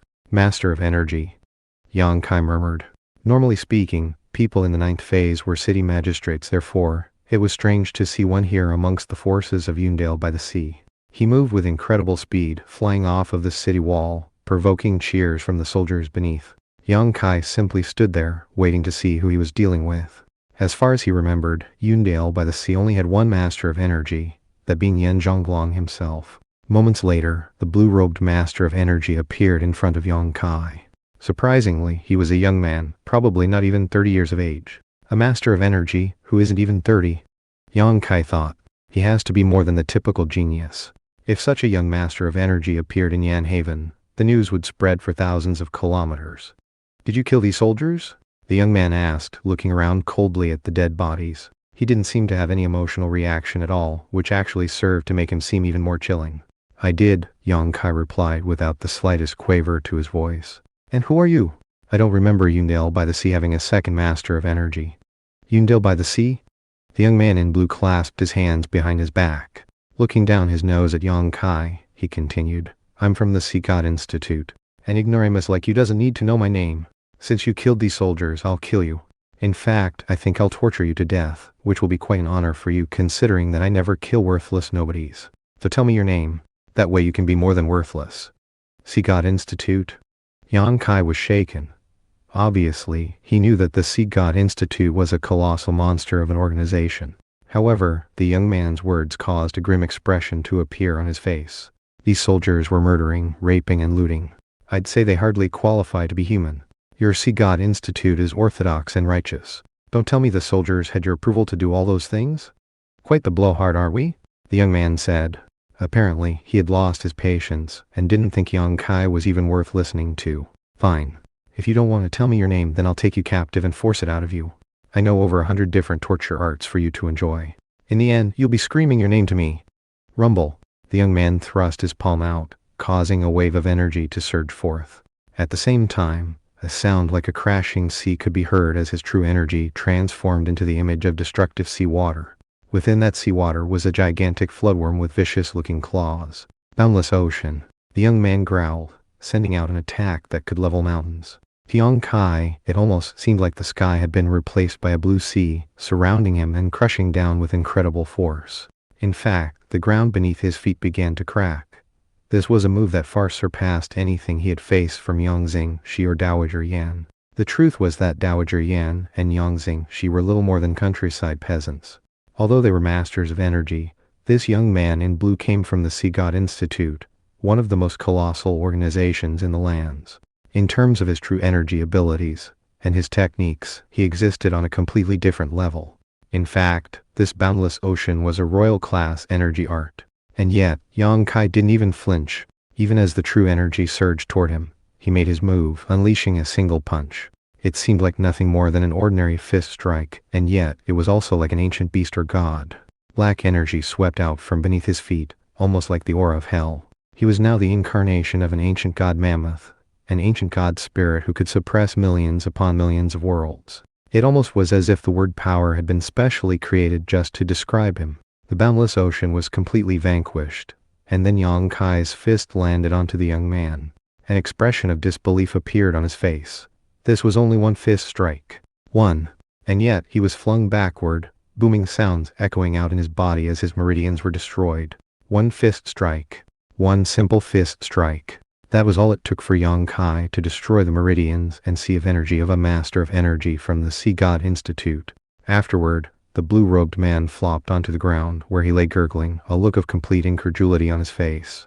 Never in his wildest imaginations could he have guessed that a nobody like this would unleash power like that of a devil god. After all, the attack he had just unleashed should have been enough to crush even a life-seizer. How could you be so strong? Despite his current condition, the young man in blue seemed just as wildly arrogant as before. Struggling to his feet, he continued, I'm from the Sea God Institute. I'm famous there, and all the professors told me that I would be a match for any life-seizers I encountered. How could I possibly have been defeated by a nobody like you? Just who are you?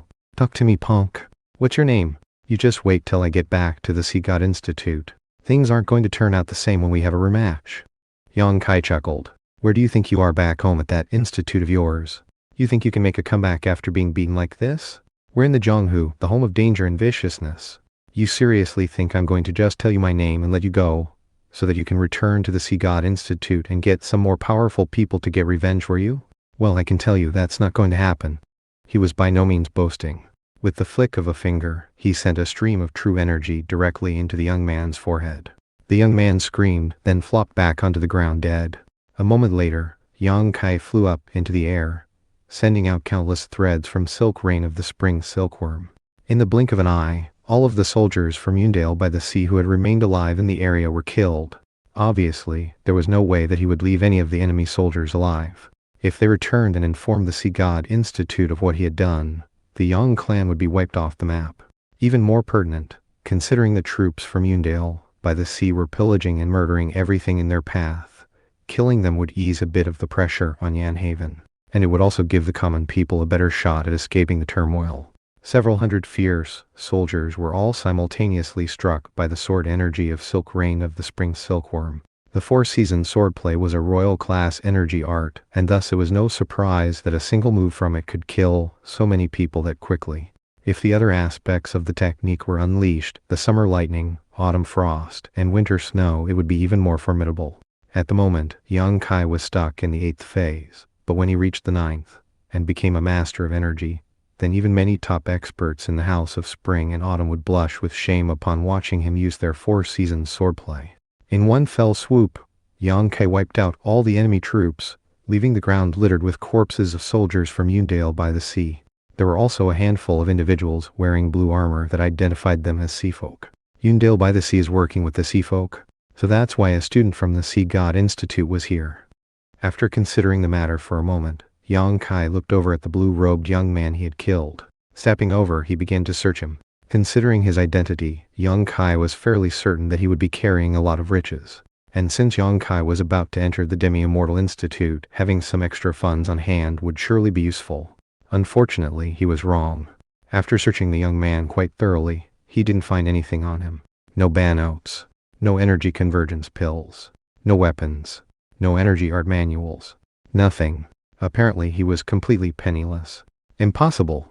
How could a student from the Sea God Institute be completely broke? He doesn't have anything on him? Not even some weapons? He even searched the body with true energy and yet couldn't find anything.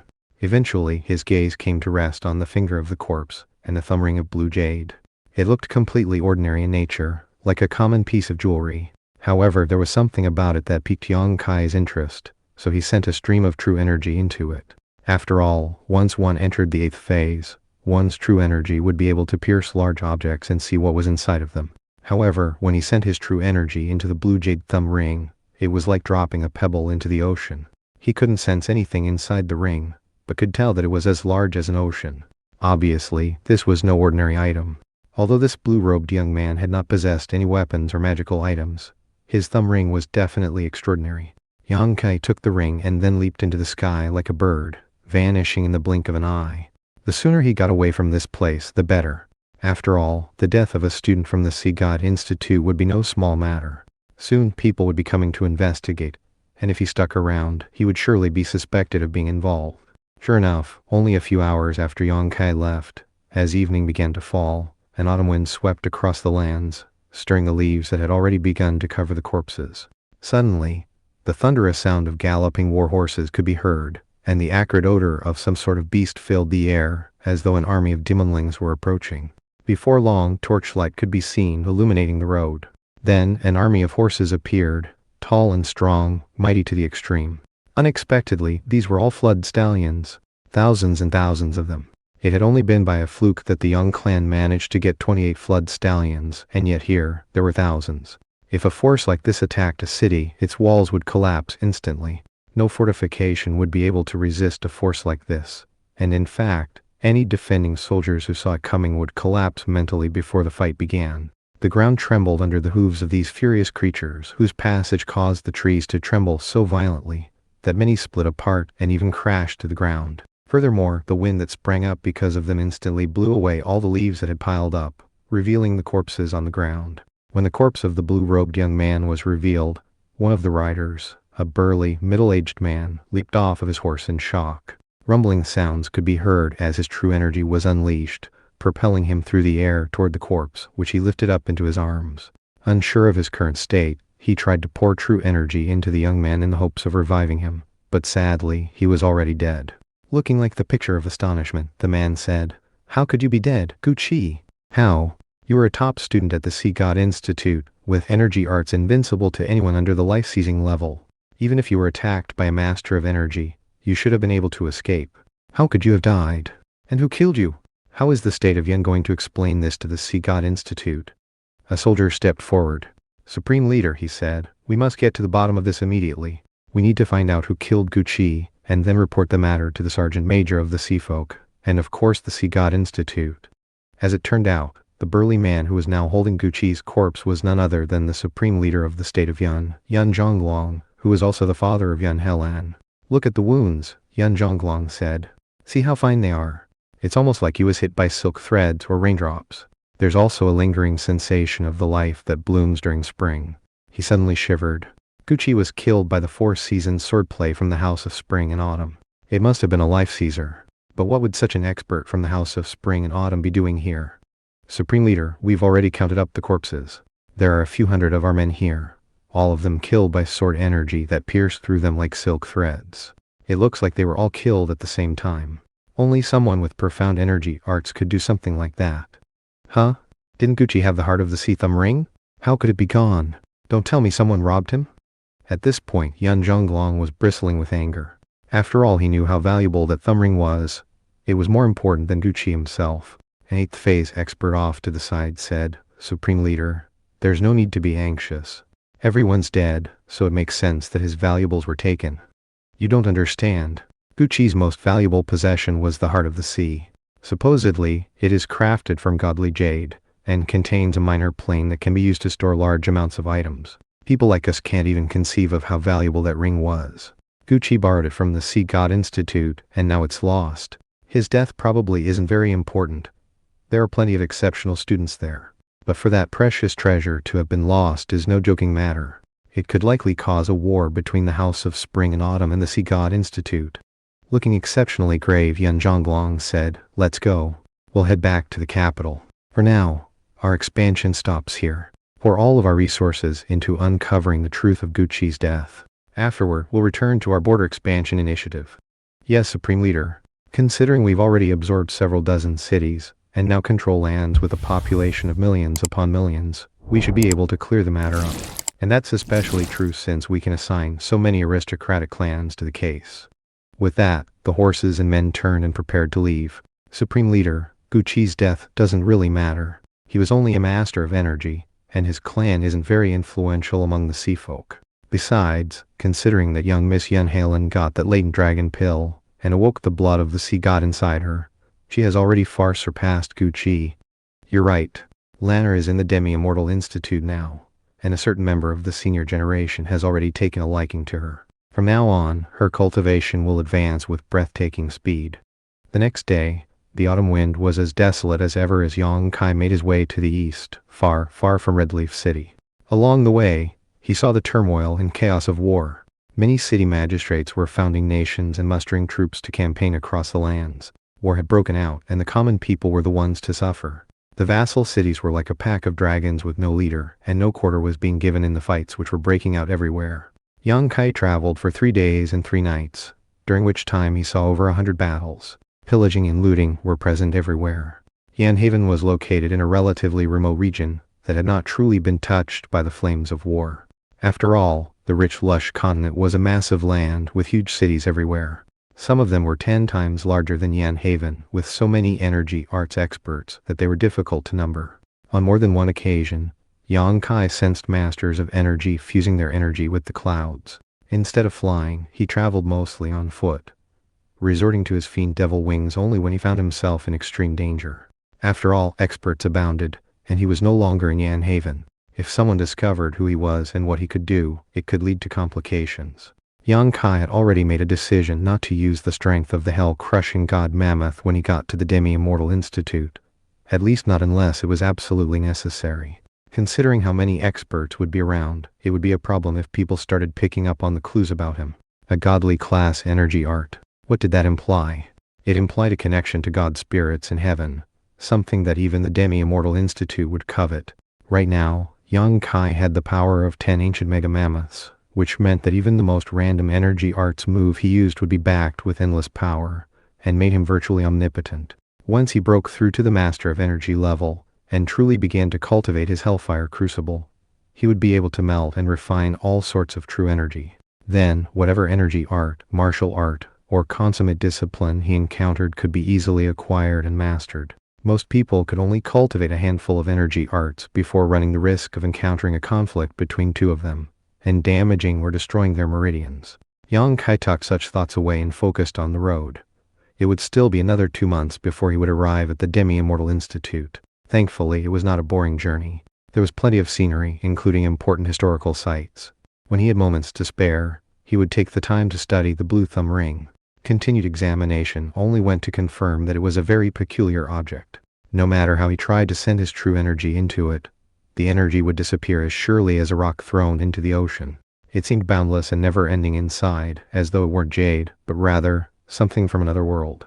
As time passed, he fiddled with the ring and tried different ways of getting his true energy into it, but it was all to no avail. However, he was becoming increasingly convinced that it was a valuable treasure, and that it was simply a case of him not yet being able to unlock its secrets. Perhaps if he could become a master of energy, the resulting transformations to his true energy would be enough to crack the secret of the ring. What is this thing anyway? And how come I can't get into it with my true energy? In terms of his cultivation base, he could tell that he had already reached the ultimate peak of the 8th phase. His soul was already connecting to his true energy, and from the resulting fluctuations, he was sure that he was on the very verge of rising to the 9th phase. As he traveled, he made sure to continue working on cultivating his true energy, as well as the various martial disciplines he had at his disposal. By now, he had pushed his 3 public-facing techniques to the point of perfection. Of those 3, the Invincible King's Fist and the Golden Bell Rampart could both be considered hard and unyielding, whereas the 4 Seasons swordplay was all-encompassing and utilitarian. Yang Kai could tell that because of those 3 energy arts, the true energy that flowed through his meridians was somewhat heterogeneous, and if he continued to focus on cultivating those arts, he might eventually lose control of them. It was only because he also cultivated the strength of the hell-crushing god Mammoth that his meridians and sea of energy could endure to this point. Having all sorts of energy arts at one's disposal wasn't necessarily a good thing. Purity was often the best route. It was for that reason that, after acquiring the 4 Seasons swordplay, Yang Zhan had flushed the true energy of the Invincible King's Fist out of him. Then, he had focused fully on the new technique. By maintaining purity of energy, he could ensure that even if he did experience some problem, it wouldn't lead to a true energy spasm. For similar reasons, Yang Kai was working hard to make progress with his Hellfire Crucible. If he could melt and refine all sorts of true energy, then he could use any techniques he acquired, and any type of energy art. Hard and unyielding, soft and feminine, frigid cold, scorching hot. The Demi-Immortal Institute. I wonder what it's like. I can't wait to find out. I'm on my way, Aunt. And I'm coming for you, Yun Heilan and Song Haitian. Yang Kai's eyes shone with an incisive luster. Considering his miraculous abilities, and the strength of the hell-crushing god Mammoth, he was confident that he could earn a name for himself in the Demi-Immortal Institute and accomplish amazing things. At dawn, he emerged from an inn in a large city. Having paid for his accommodations, he blurred into motion, vanishing without a trace. He was now holding nothing back in terms of speed. A month later, after a multitude of experiences on the road, he reached the Demi-Immortal Institute, which was located in the most flourishing part of the Sage Ancestor Plains, right in the middle of the rich, lush continent. Stretching out on either side of the road were endless expanses of land. 9 rivers snaked through those plains, creating a complex pattern that surrounded an enormous city. That city was the most bustling place in the rich, lush continent, the imperial capital, Sage Ancestor City. This was the home of the Sage Ancestor dynasty, which commanded veneration from thousands upon thousands of vassal states. Opposite of Sage Ancestor City was a collection of ancient, majestic buildings that stretched out for hundreds of kilometers in all directions. The buildings fairly radiated the sensation of learning and culture, a righteous and noble aura that filled the area. This enormous collection of buildings was none other than a fountainhead for civilization. The Demi-Immortal Institute. How majestic! Yang Kai thought when he first caught sight of the institute and city. He was literally a country bumpkin catching sight of the biggest forces in the lands, and couldn't hold back from craning his neck to look this way and that. All roads in the Sage Ancestor dynasty led here, and as they neared, the traffic on them never ceased, no matter the time of day. Even at nighttime, the entire area would be brightly lit with fires and lamps. It was quite a contrast to the turmoil and chaos of war that Yang Kai had seen on his way here. With both Sage Ancestor City and the Demi-Immortal Institute being located here, there was enough military power to keep the peace for tens of thousands of kilometers in all directions. Yang Kai made sure to hide his energy arts deep inside himself, making him seem like an ordinary person. Then, he entered Sage Ancestor City, where he found an inn to stay the night. The following morning, he headed over to the entrance of the Demi-Immortal Institute. It was like an enormous temple, with countless towering structures here and there, so expansive that it was impossible to take in with a single glance. At the same time, it was so austere and impressive that no one would ever think to try to enter it unlawfully. Of course, Yang Kai went directly to the hall set aside for receiving new students. Outside was a square constructed of sparkling and translucent white stone slabs, so large it could fit hundreds of thousands of people. As for the building that housed the entrance hall, it was so tall that one could easily get a crick in the neck from trying to glimpse its top. It was adorned with gold and jade to the point where it seemed completely holy and dignified.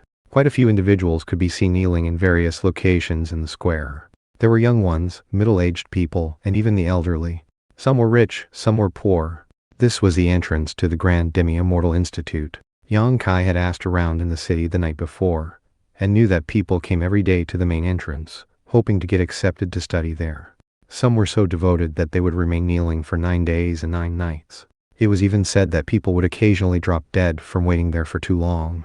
This was the most prestigious educational establishment in all the lands, and therefore being a part of it gave one incredible social standing. Yang Kai could even see some experts in the 8th phase, kneeling there quietly. When Yang Kai simply showed up and started walking toward the entrance, many of those kneeling in the square noticed, and began to comment amongst themselves. That guy's got a lot of guts. Does he think he's just going to walk into the Demi-Immortal Institute? He's not going to get in. People who try to enter the Demi-Immortal Institute uninvited get killed instantly. Is he out of his mind? Calm down. Lots of crazy people try to get into the Demi-Immortal Institute in the hopes of getting famous. It was only a few days ago that a few youngsters came along and challenged the experts here. In the end, they were all beaten with a single palm strike. See the freshman students at the gate? They all have extremely profound energy arts. As Yang Kai got closer, someone suddenly yelled out in a voice that shook the surroundings. Stop right there. You can't just walk right into the Demi-Immortal Institute. If you want to join, kneel outside like everyone else and wait for good fortune to come. A young man wearing the uniform of the institute walked out, looking very imperious as he glared at Yang Kai. Apparently, he didn't think anyone out here was worthy to even talk to him. In fact, he was acting exactly like the blue-robed young man from the Sea God Institute. That was how the people from the institutes often acted, as though they existed on a higher level than anyone else. In the rich, lush continent, there were a lot of organizations like the House of Spring and Autumn who weren't called institutes. They were considered to be of a lower level, and were in some ways dissident groups, as opposed to the institutes who were the orthodox practitioners of energy arts. Only the 4 institutes truly represented culture, civilization, and great Taos. Standing in front of the long corridor that led into the institute itself were these students, who kept watch as surely as if they expected an imminent invasion. Yang Kai knew that even though these were the lowest-ranked students, the freshmen, they would still be treated with utmost honor and respect wherever they went. Acting neither servile nor overbearing, Yang Kai said, "I have a letter here instructing me to report in." With that, he took out the letter from his aunt, Yang Suzu. Printed on the outside of the letter in ancient script was the word Demi-Immortal. Anyone who looked at it would be able to tell at a glance that the letter came from the institute itself. When the freshman caught sight of the letter, a solemn expression overtook his face. Not even opening it, he nodded and said, "Wait here for a moment while I report the matter to my superiors." Some time passed, and then the freshman student returned, letter in hand. "You're Yang Kai, right? Come with me. For the most part, you already have your place as a student here. However, you still need to do a test to check your energy arts and cultivation base." Okay. All of a sudden, it felt like a great weight had been lifted from his shoulders.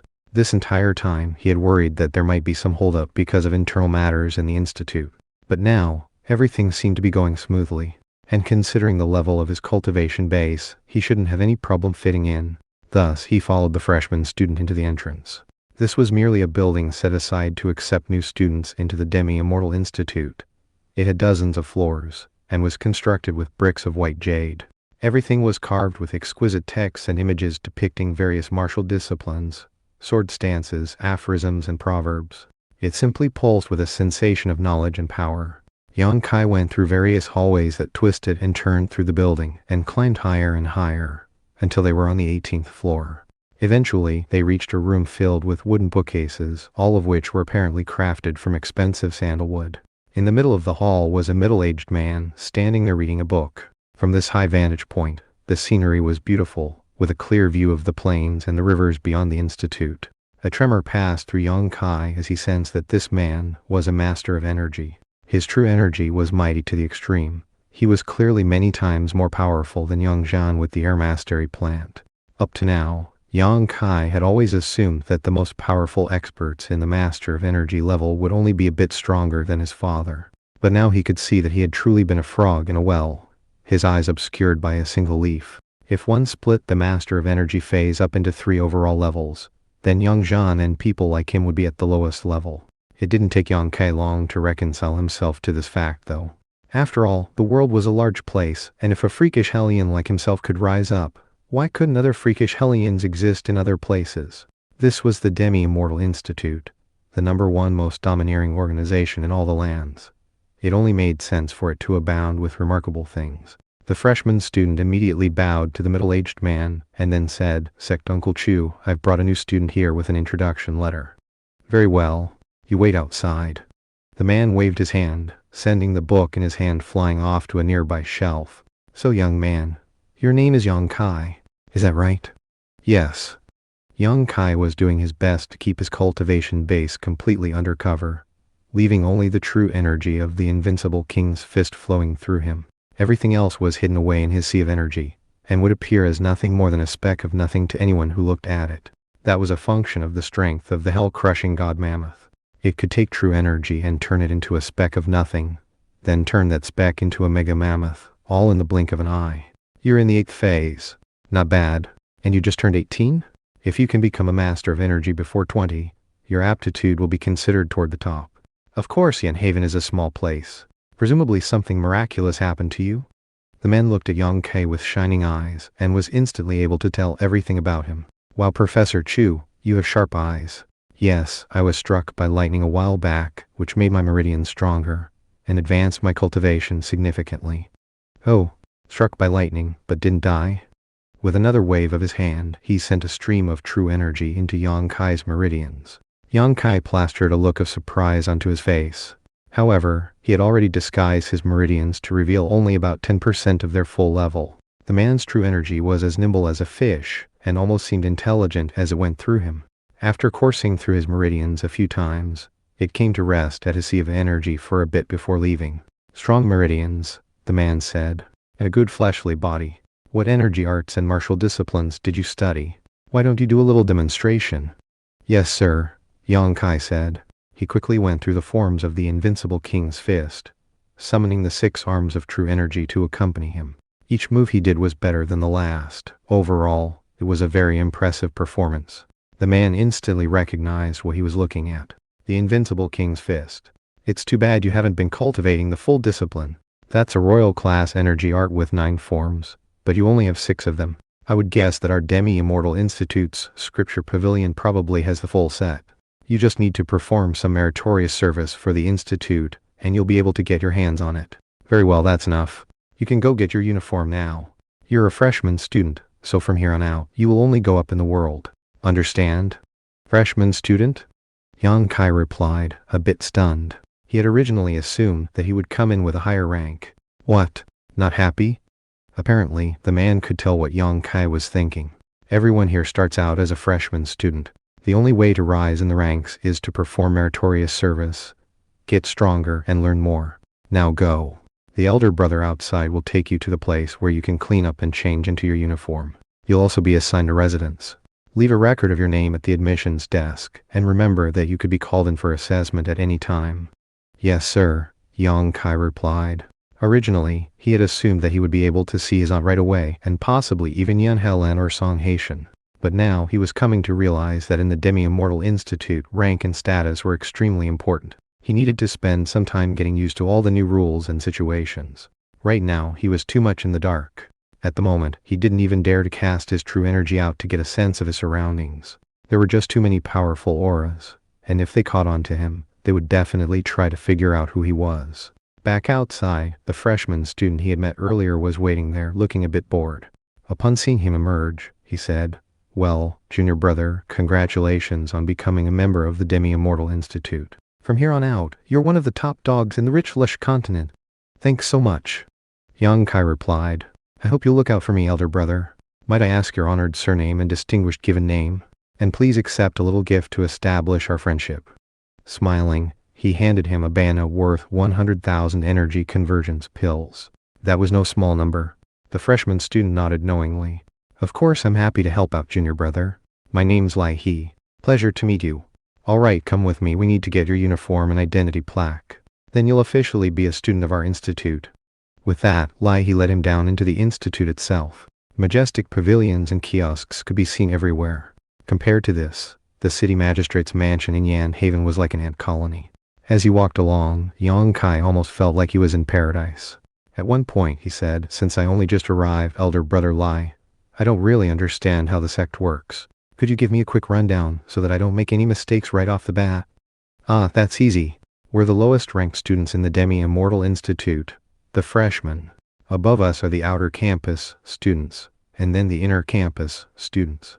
After that are the elite students, and then the conclave students. Anyone who goes past the conclave student level is called a holy neophyte." The envy in Lai He's voice was clear. "Aye. Those people are legends. I've been in the Demi-Immortal Institute for 8 years, and I've never even seen one of them." "What?" Yang Kai said, shocked. "You've been here for 8 years and still haven't been promoted? Is it really that hard to get into the outer campus?" "It's indeed hard, Lai," he said bitterly. "Very hard. Unless you're a genius who constantly advances by leaps and bounds, you have to do it the slow way. According to the rules of the institution, you have to have performed plenty of meritorious services and cultivated your energy arts all the way to the 9th phase. Then if you pass the test, you can become an outer campus student." "What?" Young Kai said, stunned. "Only masters of energy can join the outer campus? What about the inner campus students? How strong are they?" "Most of the inner campus students are masters of energy too. However, they're all the best of the best. For example, that professor who just gave you the test is one. As for the elite students, they're all past the master of energy level and are life seizers." Considering the gift Yang Kai had given him, Lai He was giving a very detailed explanation of everything. "Junior brother, if you want to rise through the ranks, you either need to hand in a lot of merit points or advance your cultivation dramatically. If you can pass the master of energy level and seize life from heaven, the institute will promote you to elite student level. It's sort of a shortcut, and in fact, the easiest way to get promoted." Lai He chuckled bitterly. "I'm still in the 8th phase and unable to become a master of energy. Most of the freshman students are like me, stuck in the 7th or 8th phases. I guess that's to be expected from the Demi-Immortal Institute." Yang Kai shook his head. Back in Yan Haven, people in the 7th or 8th phase were clan lords. Here, they were freshmen. "At least I'll finally be able to get a look at a life Caesar. I wonder how strong they are." Before long, Lai He and Yang Kai arrived at a room, inside of which was a bed, a desk, and various other necessities of life. It was actually very spacious. "This is your room. Over there is your uniform. Put that on, and you're an official student of the Demi-Immortal Institute. As for your daily tasks, you'll be informed of that later. Whatever you do, don't ever offend any of the important people among the freshman students. If you do, you'll have a very hard time getting along." With that, Lai He waited outside for Yang Kai to get changed. The uniform consisted of an exquisite white robe made of snow silk, which would keep one warm in the winter and cool in the summer. Back in Yan Haven, a robe like this would have been considered a treasure. There was also a jade pendant which was carved with the words, "Demi-Immortal." Upon stepping out of his room, Yang Kai smoothed his robes, looked at Lai He and said, "By the way, elder brother Lai, do you know a girl around here named Yen Halen?" Yen Halen's whereabouts were one of his top priorities now that he was at the Demi-Immortal Institute, and he had already started trying to track her down. This institute was a massive place, with too many buildings to even count, and countless secrets. Finding a single person was like fishing a needle from the sea. "Yen Halen?" Lai He shook his head, apparently unfamiliar with the name. But then, after a moment passed, his eyes lit up. "Wait, I have heard of someone with that name. A girl, right? She joined the institute a few months ago. But she's not a freshman student. One of the higher level students took an interest in her, so she's already in the College of Elite Students." "What? She got straight into the College of Elite Students?" The College of Elite Students was the highest college within the Demi-Immortal Institute, and every member was a life-seezer. There was no way Yun-Helen was already in the life-seizing level, so how could she have joined the College of Elite Students? Back when Yang Kai had first met her, she was only in the 6th phase. Of course, he was also aware that she was a shrewd schemer, and had kept much of her true powers secret. But there was no way she had been in the life-seizing level, that was for sure. I think it might have something to do with an agreement between the Demi-Immortal Institute and the Sea God Institute. He shook his head. According to the rumors, there's something very special about that girl's bloodline. She's an important person, you know? Somebody we freshman students can't even hope to emulate. A grim expression had overtaken Yang Kai's face. I could never have guessed that Yun-Halen would immediately join the College of Elite Students. Yun-Halen was now in a position of some reckoning. After all, Yang Kai was currently strong enough to win in a fight against 10 Masters of Energy, but it would be suicide for him to cause problems for someone in that college level. Considering the current level of his cultivation base, he definitely was not confident in being able to take on a life-seezer. Alright, junior brother. From now on, you're an official freshman student of the Demi-Immortal Institute. Why don't I introduce you to some of your new elder and junior brothers? We'll be cultivating and working together pretty much every day after all. With that, he took Yang Kai to meet some of the other freshman students. Along the way, he reminded him not to go wandering around the institute. It was a big and complicated organization, and freshman students had to stay in their place and not cause any problems. Generally speaking, they attended to daily chores, cultivated, studied, and did whatever the Masters of Energy told them to do. Occasionally, they would be able to travel outside of the institute on missions to earn merit points, which was how they could eventually get promoted. From what Yang Kai could tell, merit points were the most important thing in the Demi-Immortal Institute. They were earned by performing important services, and a record of them was kept on hand in the institute. For example, a student could hunt demonlings for demon cores, then turn them in at the institute in exchange for merit points. Some insanely rich people even handed in energy convergence pills just to buy them. With merit points, one could go to the scripture pavilion to study matchless martial disciplines and energy arts, or acquire help from a top exert to refine one's true energy and fleshly body. And it was also possible to buy treasured items, or have powerful techniques directly imparted into one's mind by the institute. From all of this, it could be seen how important merit points were.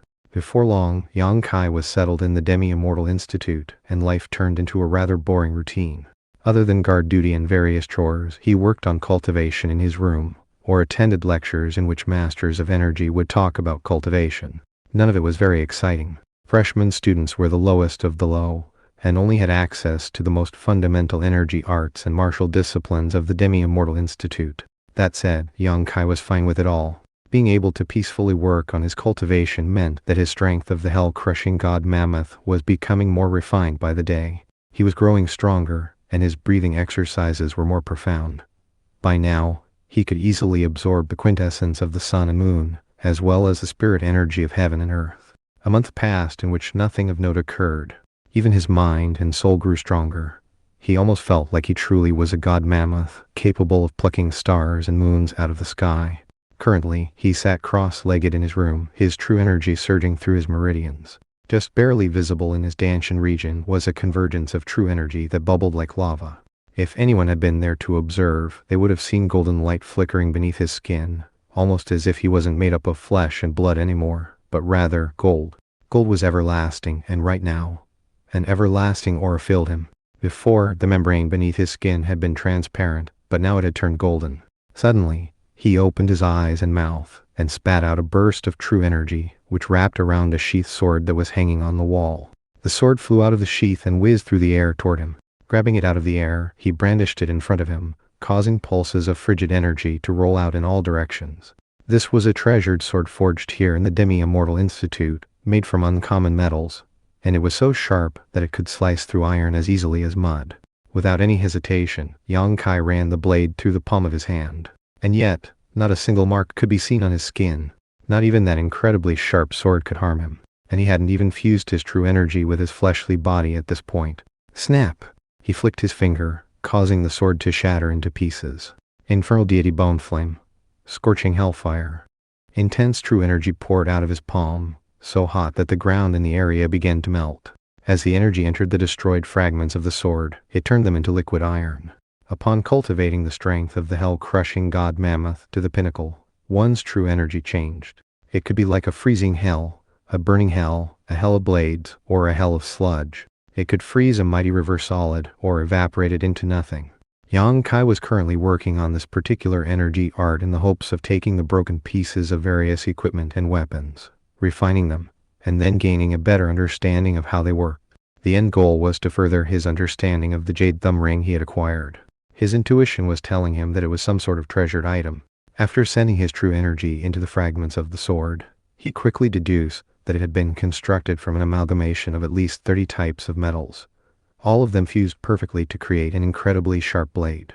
Yang Kai was by no means a grandmaster of equipment forging, and therefore couldn't specifically identify how the various metals had been knitted together. However, he could tell that there were imperfections that made the sword less than perfect. With the wave of a hand, he caused his true energy to extrude the impurities, which became a small pile of sludge on the ground.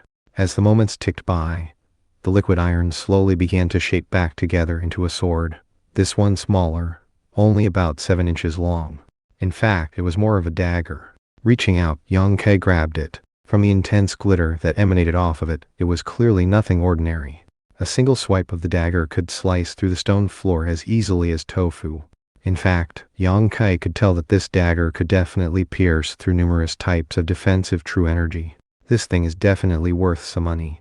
I wonder how much I could sell it for. With that, he carefully put the dagger away and then took out the blue jade thumb ring. As the ring hung in front of him, supported by his true energy, he exhaled some more true energy, which took the form of a crucible right beneath the ring. Instantly, flames sprang up as if to roast the item into nothing. This time Yang Kai wasn't holding anything back. Whoosh! When the flames touched the ring, water vapor began to pour out it, filling the entire room with the aroma of the sea. It was even possible to hear the crashing of waves. As the water vapor continued to pour out, it gradually began to take the form of a humanoid entity. It had the torso of a human and the body of a snake, and held a trident in its hand. It was ferocious to the extreme, and as soon as it appeared, it looked menacingly in Yang Kai's direction. In the blink of an eye, Yang Kai felt like he was in another location, in the depths of the sea, with massive waves all around him. As for the snake-like entity in front of him, it was like a god of the sea, with its glittering trident pointed directly at his heart. In fact, he had never even been in the presence of something this powerful.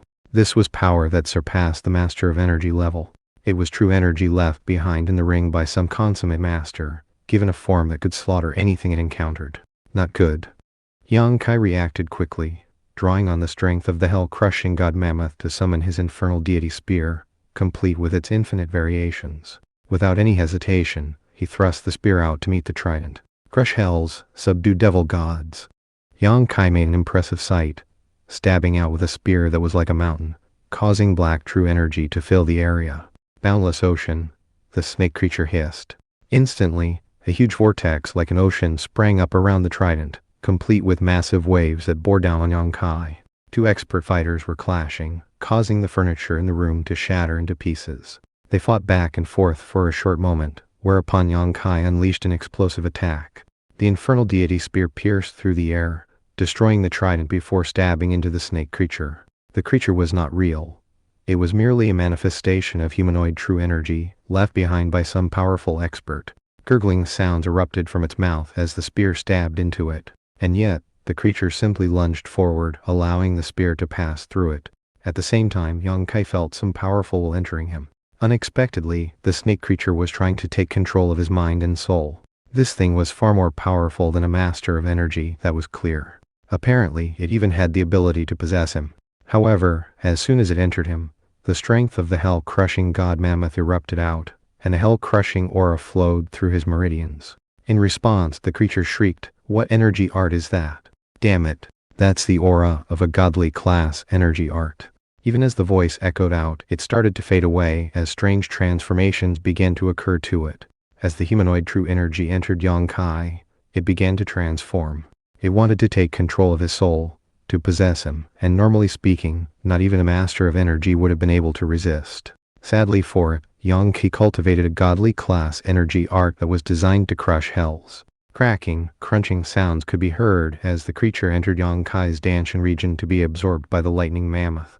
Normally speaking, if such powerful true energy entered a person, it would need to be expelled immediately lest it harm the meridians, or defile one's own true energy. but with the quintessence of lightning that had come along with the strength of the hell-crushing god mammoth, Yang Kai could easily absorb it into his sea of energy. Closing his eyes, he observed the energy settling into place in his Danshan region, where it slowly transformed into a blue monster, the same snake creature from before. However, it now seemed bereft of any ability to act or think of its own accord. Good, Yang Kai murmured, prodding at it with his thoughts. Unexpectedly, he found that he could manipulate it as easily as one of his own limbs. At this point, he looked back at the jade thumb ring which had been hovering there in the air this entire time. Without any further hesitation, he sent the strange stream of true energy directly into the ring. Buzz! The ring, which had not so much as trembled the entire time he had possessed it, suddenly began to shake violently.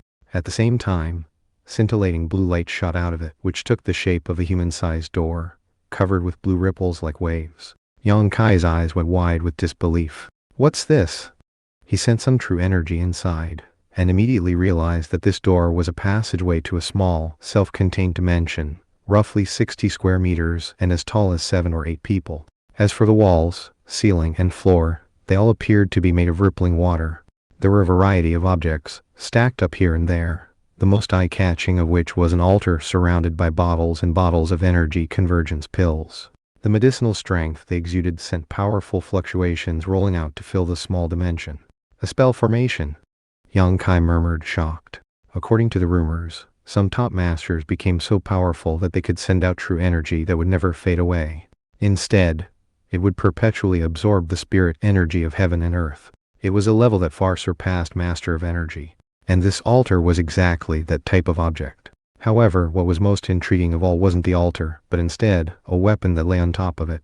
It was a trident that was apparently made of black gold, its surface covered with numerous complex designs. It was inlaid into the altar itself, which was absorbing the energy from the energy convergence pills, and using a powerful spell formation to imbue it into the trident.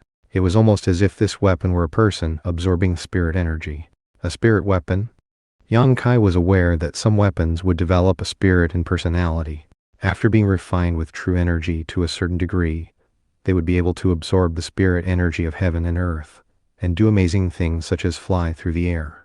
Most powerful weapons could improve the wielder's true energy, but weapons with spirits and personalities were different. They could attack enemies on their own, and if they became strong enough, were often referred to as demons. And in truth, such weapons had become demons, although they were referred to as spirit weapons. They were very rare, and in fact, Yang Kai had only ever seen one in his entire life, the flying sword that his aunt Yang Suzu had used to transmit messages. He had even entertained the hope that if he continued to refine that sword of his, it would eventually become a spirit weapon. Unfortunately, he didn't know much about equipment forging. Having been in the Demi-Immortal Institute for only a month, there was no way he would have studied such things. And yet, this trident here was most definitely a spirit weapon in the making.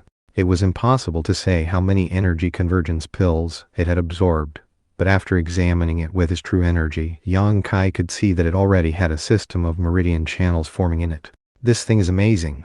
If it truly becomes a spirit weapon, it will be incredibly powerful. Yang Kai was completely delighted. Plus, this thumb ring actually has its own dimension. Amazing.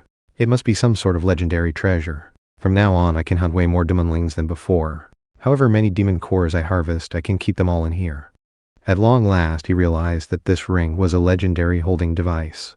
How many objects could be stored in a 60 square meter area as tall as 7 or 8 people? From now on, he wouldn't need to carry important objects on his person anymore. No wonder that blue-robed youth wasn't carrying anything. He actually had a thumb ring of holding. With that, he went on to take a complete inventory of everything in the ring. In addition to the altar and trident, he found some sets of clothing and medicinal pills. Unfortunately, he didn't find any martial arts manuals. There were also numerous banknotes worth more than 30 million energy convergence pills, which was a fortune. It's too bad that 30 million energy convergence pills are only worth 3 merit points in the Institute. Virtually useless. In the Demi-Immortal Institute, merit points were precious. Even a single one was worth 10 million energy convergence pills. Generally speaking, it wouldn't be worth it for anyone to buy merit points with energy convergence pills. They had set things up that way specifically to discourage students from doing so. Yang Kai retracted his true energy, and the door vanished. Reaching out, he grabbed the ring, which was when he noticed that he could now see writing on its surface, Heart of the Sea. It was a legendary object from the depths of the sea, forged from a holy object that gave it the ability to hew out its own dimension. Feeling very pleased with himself, Yang Kai put the ring away and looked around at the wreckage in his room. Taking a breath, he sent out numerous strands of silk rain of the spring silkworm, and before long, the room was back in order. Thump thump, thump thump thump.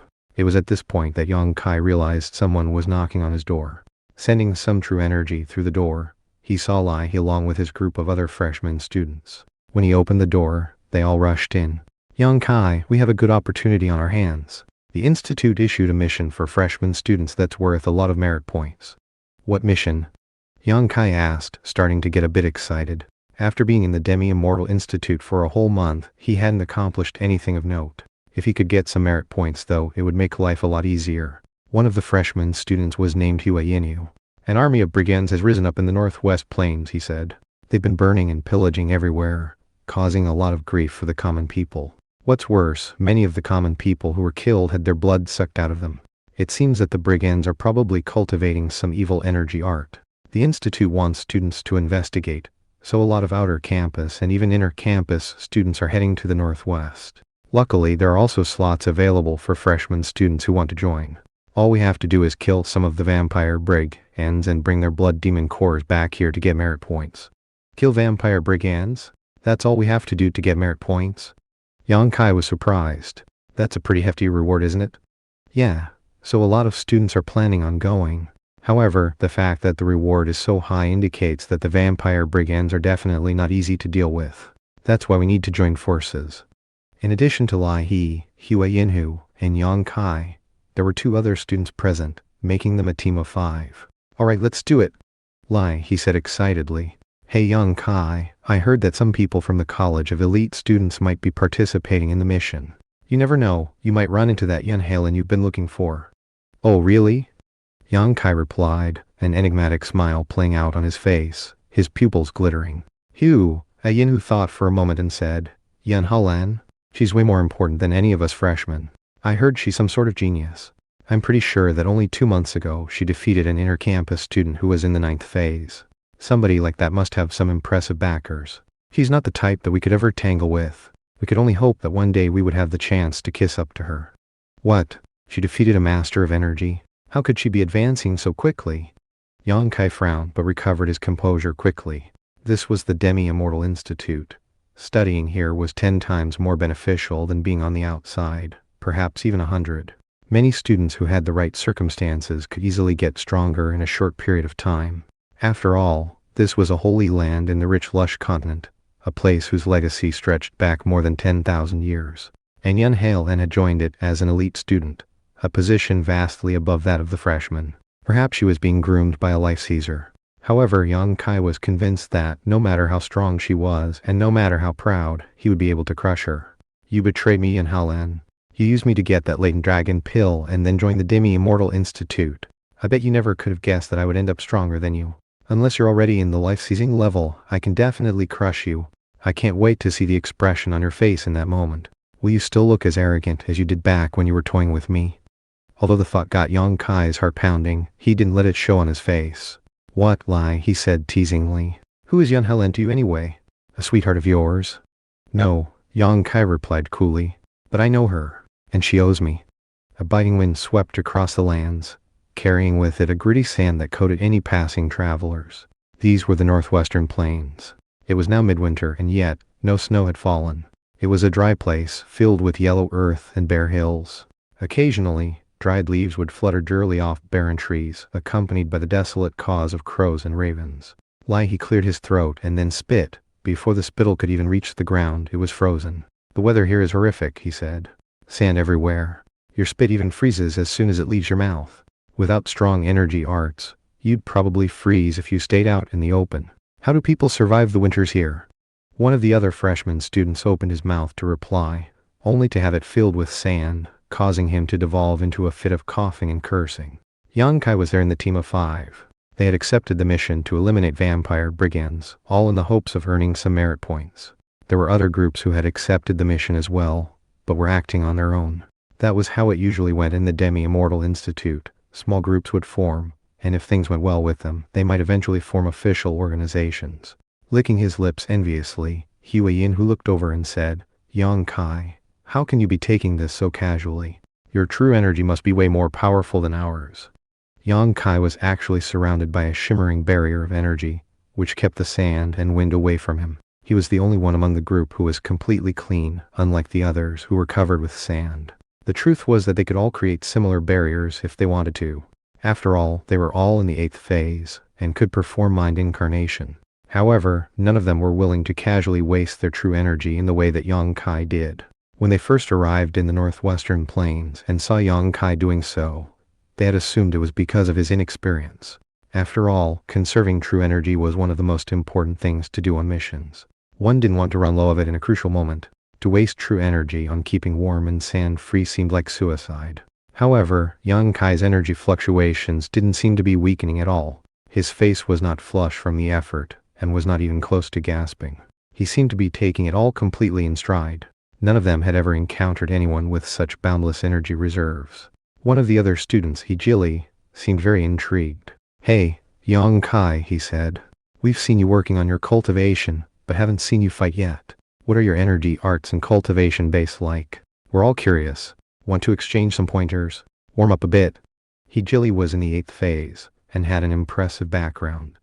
He was born to a noble family from the sage ancestor dynasty, which was far richer than the country bumpkin Yang clan. They even had life Caesars there. Despite that, he had still been sent to study in the Demi-Immortal Institute. "Hey, did you notice that?" Yang Kai said. "Forget exchanging pointers. I smell blood. Come on, let's go check it out."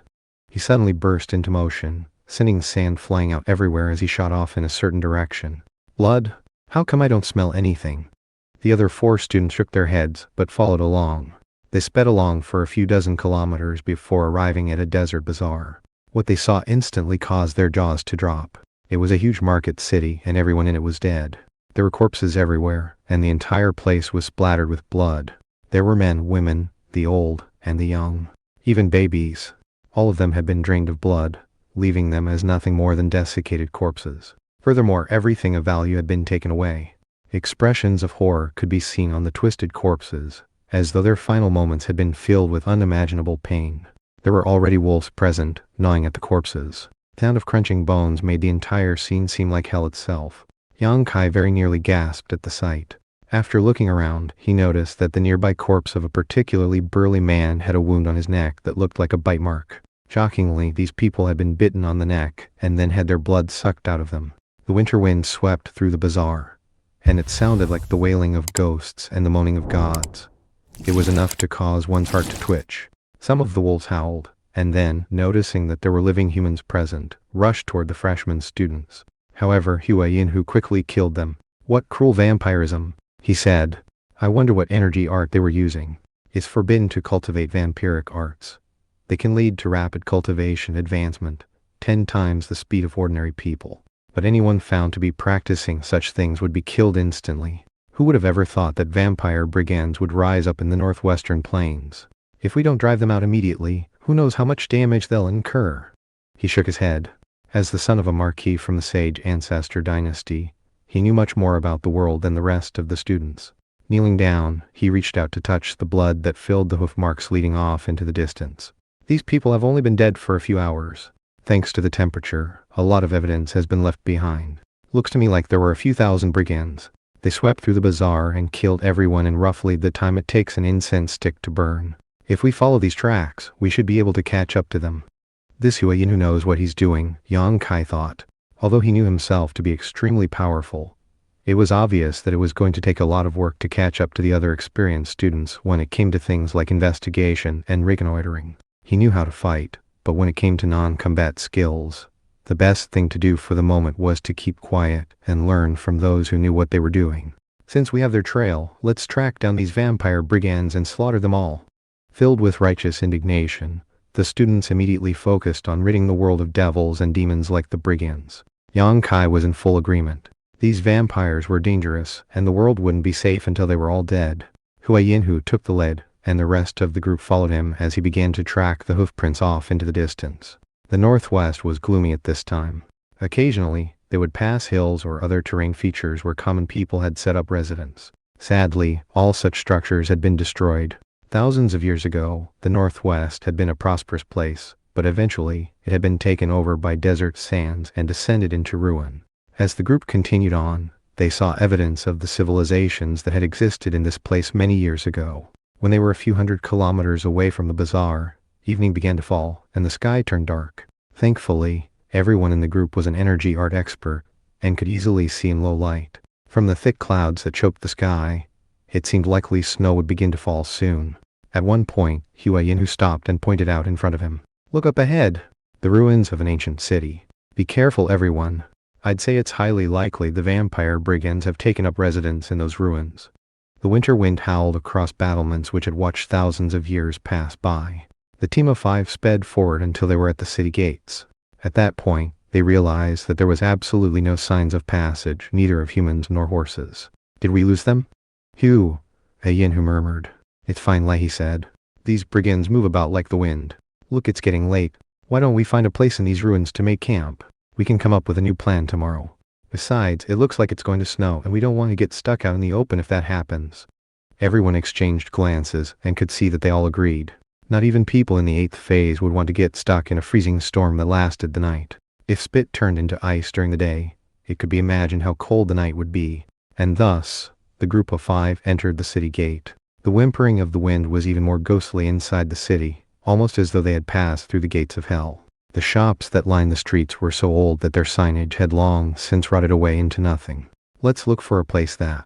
Before Lai he could finish his sentence, a creaking sound filled the air as the city gates closed behind them of their own accord. Other than Yang Kai, everyone was shocked. "Spinning, Lai," he said. "Who's there?" Suddenly, they all had the feeling that they had walked into a trap. Cawing like that of a crow or raven suddenly echoed out on the street, a sound that resembled that of fiendish ghosts who stalked the night. Whispering sounds could also be heard, although it was impossible to determine where exactly they came from. "Watch out!" Yinhu barked. "There's something strange about this city. Everybody stand back to back." Even as the words left his mouth, a shadowy figure appeared behind Yinhu, the color of blood, with sharp fangs and claws. At the same time, a ghostly wind blew across them that caused their hackles to rise. A claw through the air, pulsing with blood-colored energy as it made contact with Yinhu's defensive true energy. An aroma of blood inundated the group that was so strong, they nearly collapsed into unconsciousness. Startled, Yinhu let out a shout, but didn't have time to react before the blood-colored claw was almost right on him. "Die!" Yang Kai growled as he attacked like lightning. Instantly, a wave of true energy shot out from him and struck the blood-colored figure. The thing screamed, then flew away, disappearing into the city. As it turned out, it was humanoid true energy, dispatched by a master of energy. "Who's out there?" Yinhu shouted. "Vampire brigands? Your end is nigh. We're students from the Demi-Immortal Institute. Get out into the open, you freakish hellions. It's time for you to die." At the same time, however, he projected his voice to everyone else in the group. "We're in trouble. We fell into their trap." Who would have thought that they had a master of energy on their side? A 9th phase expert, a master of energy, had ambushed their team of 5.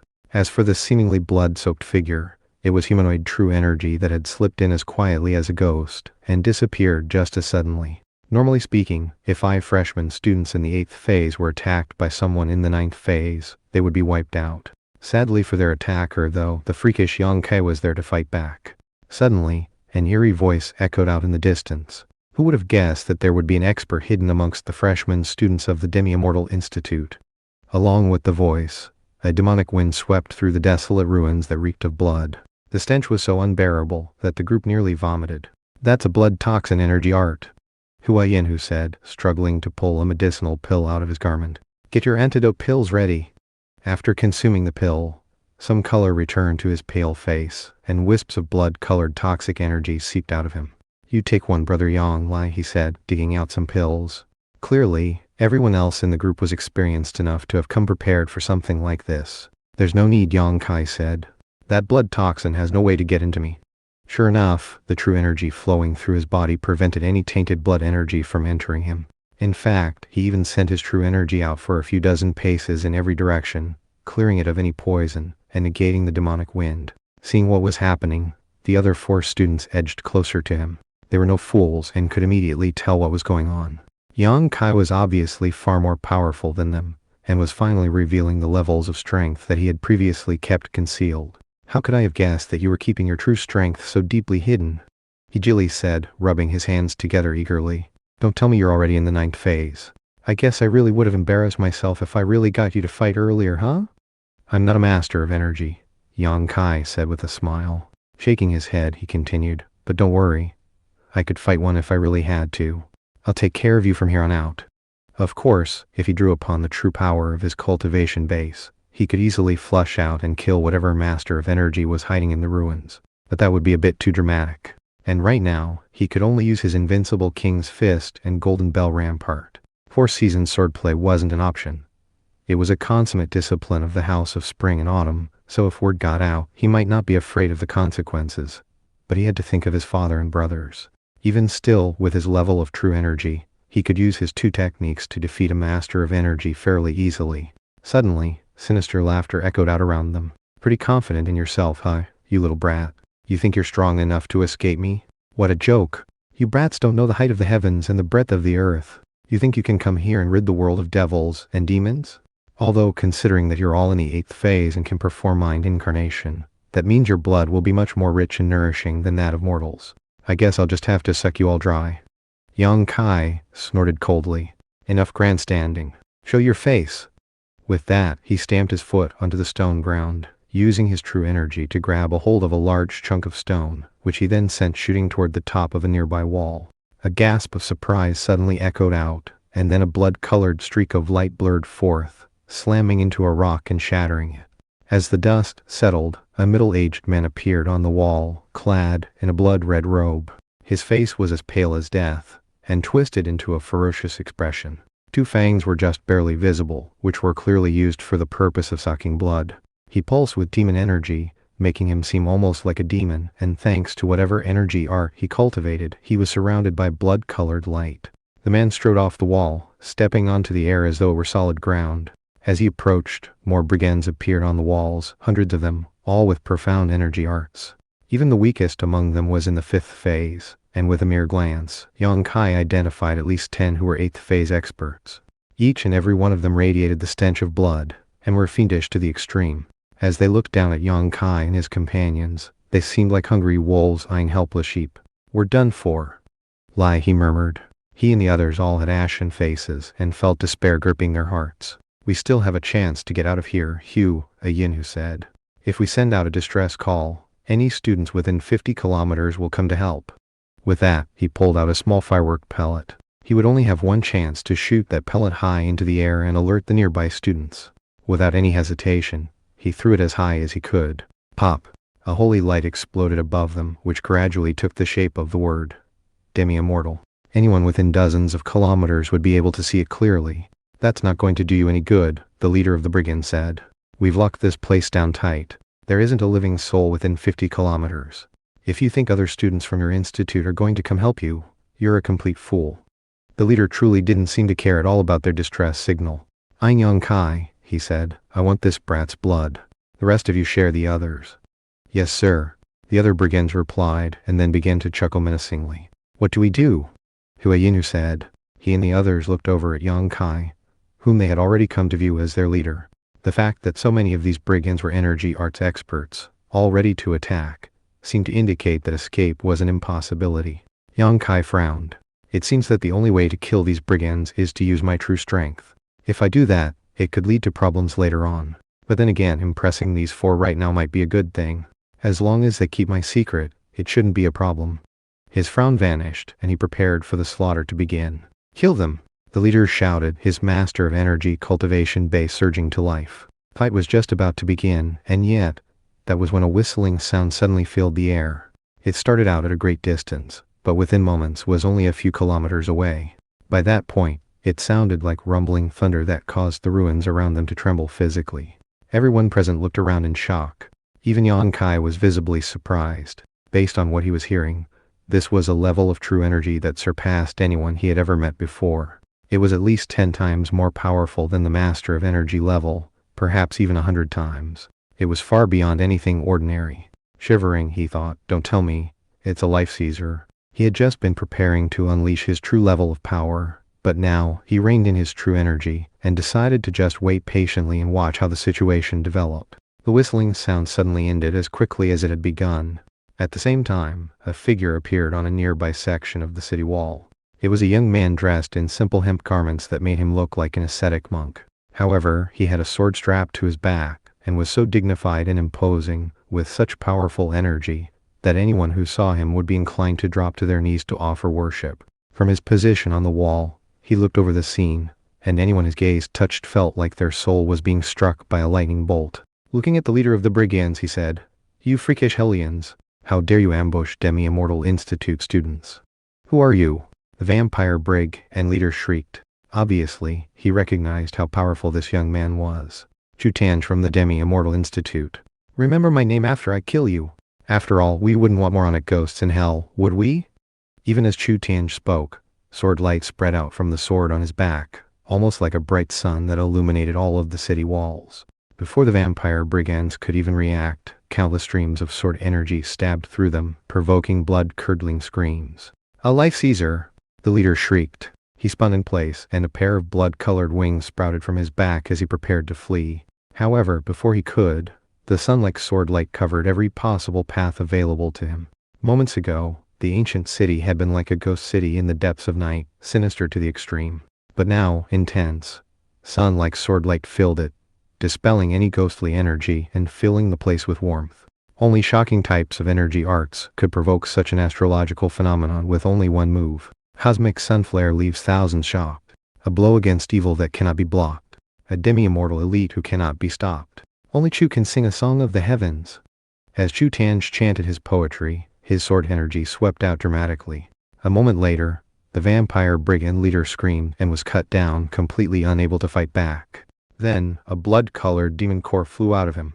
Chutanj had used a single move to kill hundreds of brigands, and also cut down a master of energy. To him, it had been as easy as brushing some dust off of his shoulder. After the sword light died down, Huayin bowed his head and said, "My respects, elder brother Tanj." Laihe and the others followed suit. "No problem," Chutanj said, looking them over. His gaze came to rest on Yongkai. "You're the ones who released the distress signal?" "Yes. It's dangerous for freshman students like yourselves to try to take out vampire brigands of this level. I've already investigated the matter thoroughly. These brigands are the work of one of the demon kings of the 72 grottos, which is subordinate to the Hanging Mountain. Specifically, they came from the Blood Demon Grotto. Their entire purpose here is to sow chaos and wreak havoc." Looking back up into the sky, Chutanj said, "They're beyond you, so just leave." It was at that point that a howl like that of a lion suddenly reached their ears, and several shadowy figures appeared. Shockingly, they were colossal monsters, creatures with the heads of lions and the bodies of birds. Yongkai recognized them. They were demonlings called griffins, an ancient breed that some institutes raised as mounts. The griffins swooped in and landed on the city wall, whereupon a few people hopped off, all of them students from the Demi-Immortal Institute, and none of them were freshmen. Laughing, they looked at the scene spread out in front of them. "You're so awesome, elder brother Tanj. You killed all of the brigands before our griffins could even catch up." Suddenly, Yongkai's eyes flashed with cold light, and his gaze became a stare that locked onto one particular young woman dressed in blue clothing. It was her. Yun Helen. Yongkai felt the blood rushing to his head, and could even hear grinding sounds as he gritted his teeth. His hands were clenched so tightly into fists that blue veins bulged out on his wrists and forearms. This was his first time laying eyes on her after her betrayal. The events had occurred more than half a year ago, and yet, her face had remained imprinted in his heart and mind the entire time. In fact, he couldn't even count how many times he could see her staring at him contemptuously as he fell asleep at night, or when he went about cultivation. She was beautiful, but at the same time despicable. Many times during the clan warfare he had participated in, when he saw the mangled, screaming, blood-soaked enemies, he had daydreamed of seeing her in such a state one day.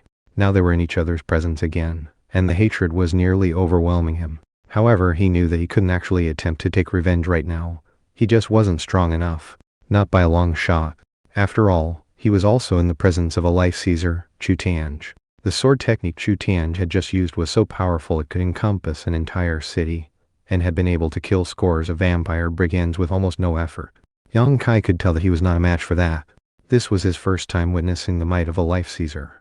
Before, he had assumed that they were simply a bit more powerful than masters of energy. But now, he could tell that the disparity was the exact opposite of small. In fact, the mysterious sun-like sword energy that Chu Tianj had unleashed had even seemed to contain the spirit energy of heaven and earth, and could lock down the sky and the land in all directions. That was what happened when one could absorb the spirit energy of heaven and earth. Yang Kai knew that eventually, when he was powerful enough, he would also be able to absorb it, as well as the quintessence of the sun and moon. But right now, the only thing he could do was use energy convergence pills. After all, medicinal plants and vegetation could absorb such energies. By taking such ingredients and using them to make medicines, one could then acquire that energy to bolster one's own true energy. Only by reaching the life-seizing level could one seize energy by forcibly taking it from heaven and earth. Energy was life. Life was energy. As some people said, without energy, life will end. There were countless types of spirit energy within heaven and earth, and innumerable quintessences. However, experts in the energy arts level couldn't absorb them. It was something only life seizers could do, and that was why that level was such a major step up. My cultivation base is in the 8th phase, and I have the power of 10 ancient mega mammoths, but I still would die if I fought a life seizer. If I could achieve another breakthrough and become a master of energy, I would be able to use the Hellfire Crucible, and then I might have a chance. Wow, Yun Helden is so powerful. She's not a life seizer, but it looks like she's already a master of energy. Well, I guess that's what comes from consuming a latent dragon pill. Yun Helden's aura was so powerful that Yang Kai was almost certain he could see the image of an enormous blue ocean made of true energy behind her, within which dragons swam. Apparently, that was the power of true dragons. Her exquisite blue clothing made her look like an immortal that had just stepped out of the ocean. She seemed free of all mortal impurities, and even prettier than she had in the past. Virtually any man who saw her would want to worship her. The moment, she wasn't looking around at the others present, but rather was focusing her attention on Chu Tianj. Elder Brother Chu, your cosmic sunflare sword technique has reached the point of absolute perfection. I think it won't be long before you reach secondary life seizing. At that point, you'll be twice as powerful as you are now. Yun Helden's voice was so soothing and natural that everyone who heard her speaking would instinctively relax. With the exception of Yang Kai, to him it was the sound of profoundly sinister schemes and plots. Chu Tianj shook his head. Not necessarily. The life-seizing level is broken up into 9 stages, each one of which involves seizing life from the heavens and significantly increasing one's own life force. But the spirit energy of heaven and earth will fight back, and many people who have lost control during that process end up being ripped to shreds. Secondary life-seizing is no joke and can't be rushed into. At this point, he smiled warmly, making him seem completely different from the man who had just slaughtered countless enemies. But you're different, junior sister. You have the blood of a sea god in you. As a descendant of a god spirit, you can progress much more rapidly than me. In fact, many of the professors in the institute think that you're more of a genius than me. I expect it won't be long before you become a life seizer as well. Thank you for your kind words, elder brother, Yun Helden replied, looking like the picture of elegance. Well, having killed all of these vampire brigands, I'm sure you'll receive a hefty reward of merit points. I don't care about the merit points, junior sister. If you could use the demon cores, they're yours. He waved his hand, and numerous blood-colored demon cores flew up from the corpses and into a sack which he offered her. Well, many thanks to you, elder brother. She waved her hands, and a young man stepped forward to take the bag for her. That young man was none other than Song Haitian, clad in a suit of white armor. Unexpectedly, during the short half-year he had been in the Demi-Immortal Institute, he had already raised his cultivation base to the Master of Energy level as well. Normally speaking, that would take an ordinary individual an entire 60-year cycle to accomplish. Hopping back onto his griffin, Song Haitian glanced cursorily at Yang Kai and his companions and said, "You freshman students came to try to kill vampire brigands? How reckless. These vampires are the work of the Blood Demon Grotto, a subsidiary organization of the Hanging Mountain. They all cultivate using blood demon energy, and are experts at sucking the blood out of living beings. You're no match for them, so get back to the Institute immediately. That way we won't be troubled by having to save you again." The only people who could use griffins were either outer or inner campus students, which meant that they were beyond the compare of mere freshman students. Hui Yinhu had long since come to the conclusion that they needed to leave. Grabbing Yang Kai, he said, "Come on, let's get out of here." It was only at that point that Yun Helden finally looked over at them. When her gaze came to rest on Yang Kai, a strange expression appeared on her face, including a hint of disbelief. Song Haitian noticed her strange expression, and followed the line of her gaze to Yang Kai, whereupon his eyes lit with surprise. Then, he sneered viciously and said, "Yang Kai, it's you." You joined the Demi-Immortal Institute? That's right, Yang Kai replied in a sonorous voice that everyone present could hear. I'm a student now too. Surprise, Song Haitian. After being crippled, I experienced a complete recovery. From the way he spoke, it was also obvious that he held Song Haitian in complete contempt. Keeping his voice calm, he looked over at Yun Halen and said, "It's been half a year since we saw each other last, Yun Halen. Congratulations on the progress you've made. I guess that latent dragon pill worked out well for you." Yun Hale and had already recovered her composure, and it was now impossible to tell what she was thinking or feeling. Smiling faintly, she said, "You're in the 8th phase, Yang Kai. Seems you must have encountered some good fortune of your own. Well, it's good to see you again. Who would have thought that you would also end up in the #1 educational establishment in all the lands? Focus well on your studies and be a good student. Don't try to show off. Eventually you can go back to Yan Haven, get married, and live out the rest of your days in peace." There were volumes of meaning contained within her words. She was reminding him that he was lucky to be alive, and at the same time, warning him to know his place. "Live out the rest of my days in peace?" Yang Kai replied, smiling. "If I can break through to the life-seizing level and increase my longevity, maybe I could eventually live forever. Then I could enjoy all the wonderful aspects of life for all time. There are a lot of things I want to do, and I'm definitely not going to stop until I reach the ultimate pinnacle. However, listen well, Yen Helen. Relying on treacherous schemes won't get you to the top. True strength comes from the heart." "What call?" Song Haitian shouted, leaping off his griffin and then flying down from the city wall. Striding toward Yang Kai, he said, "Who the hell do you think you are? You're nothing more than a measly freshman student. How dare you talk to Helen that way? She's an elite student."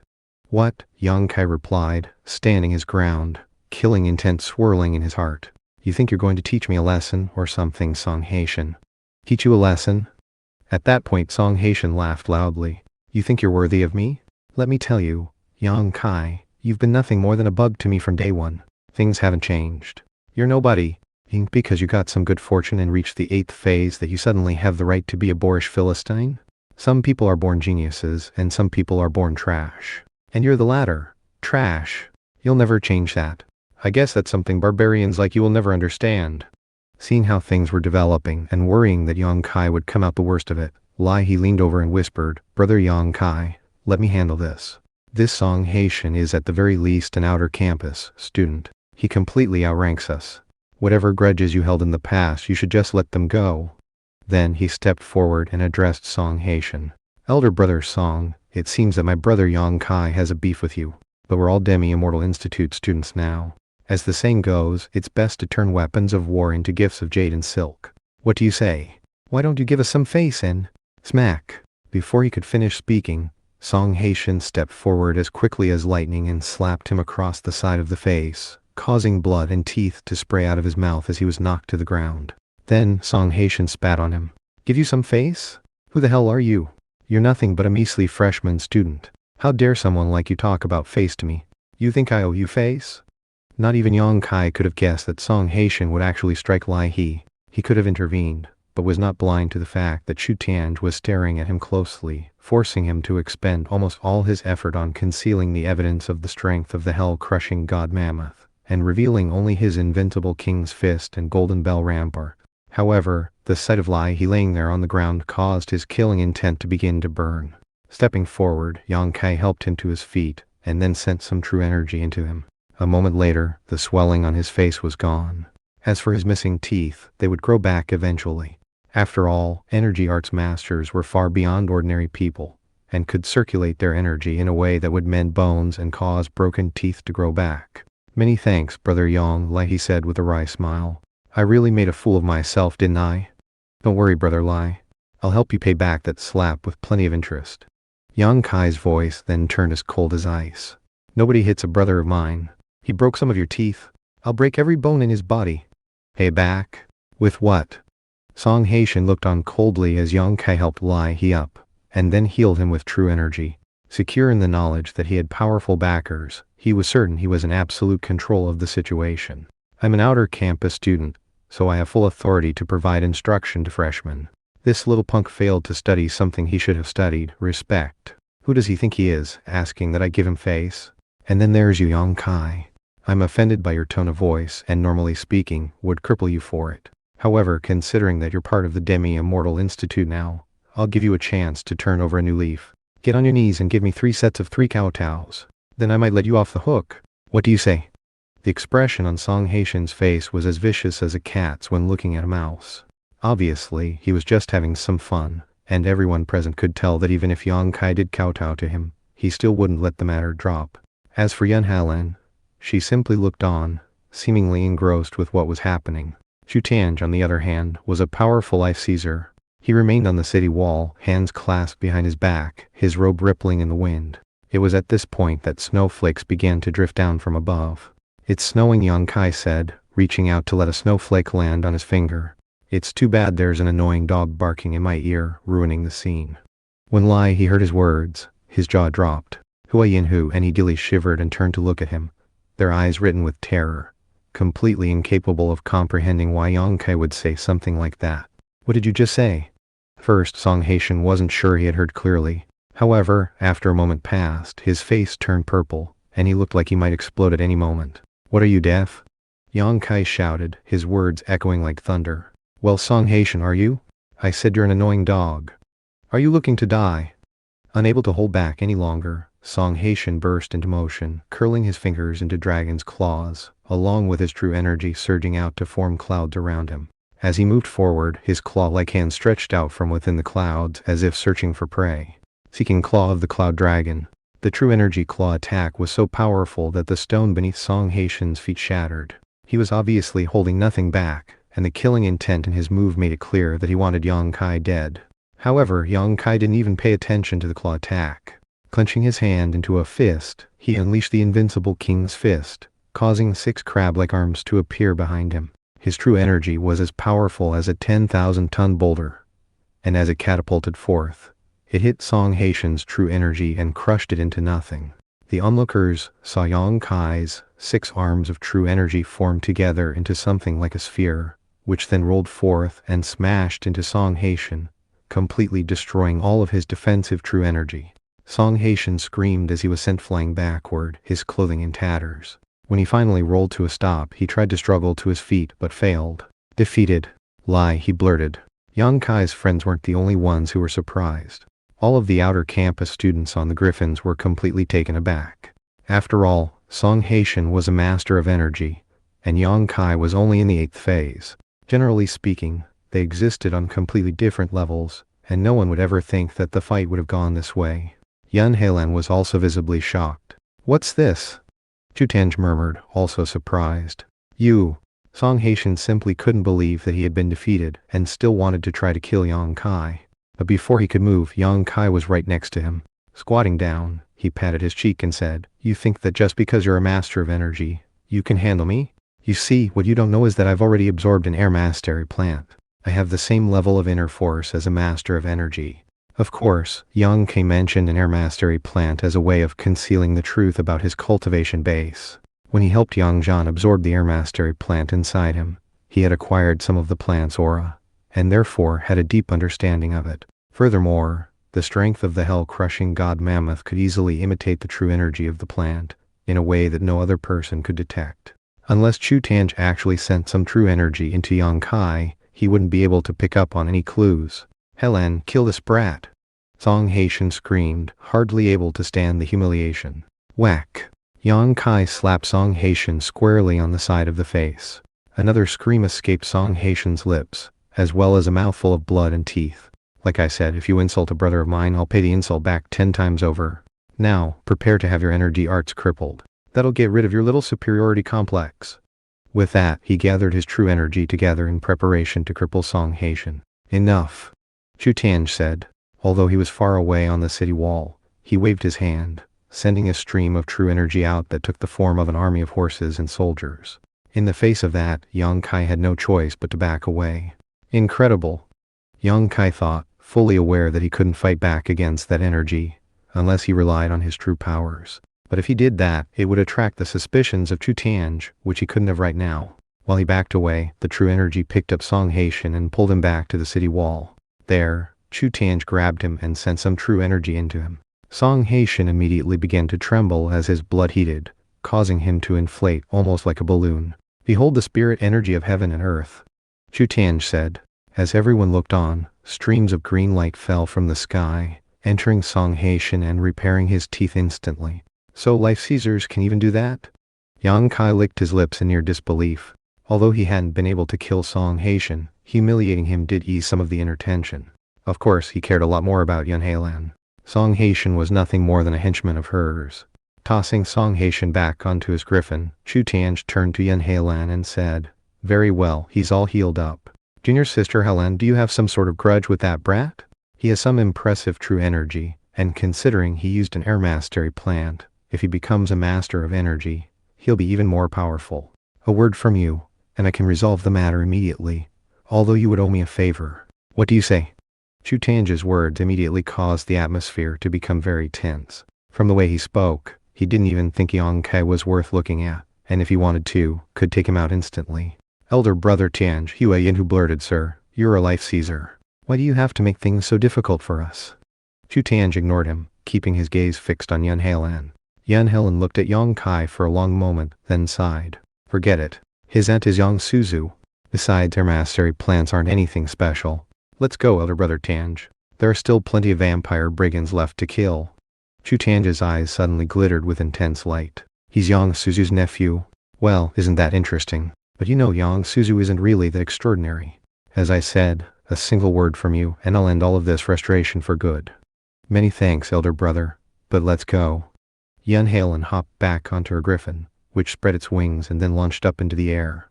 Looking back down, she said, "Yang Kai, it would be best for you to know your place. Leave the Demi-Immortal Institute. If you don't, you'll regret it sooner or later." "Thanks for your concern," Yang Kai replied. "Although, you should be more worried about yourself." Chu Tianj gave Yang Kai a long look, then blurred into motion, becoming a series of afterimages that shot off into the distance. And thus, a heaven-shaking, earth-shattering event came to conclusion. When Lai He and the others were finally alone, they all breathed long sighs of relief, although they were all still taut with nervousness.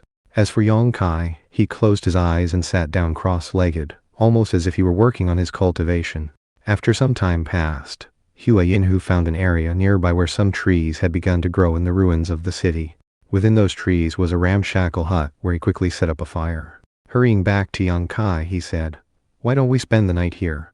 There's nothing dangerous in the area now. With all the brigands slaughtered and Chu Tianj nearby, there definitely won't be any more incidents." "Life Caesars are incredible," Yang Kai said, opening his eyes. "You four warm up by the fire.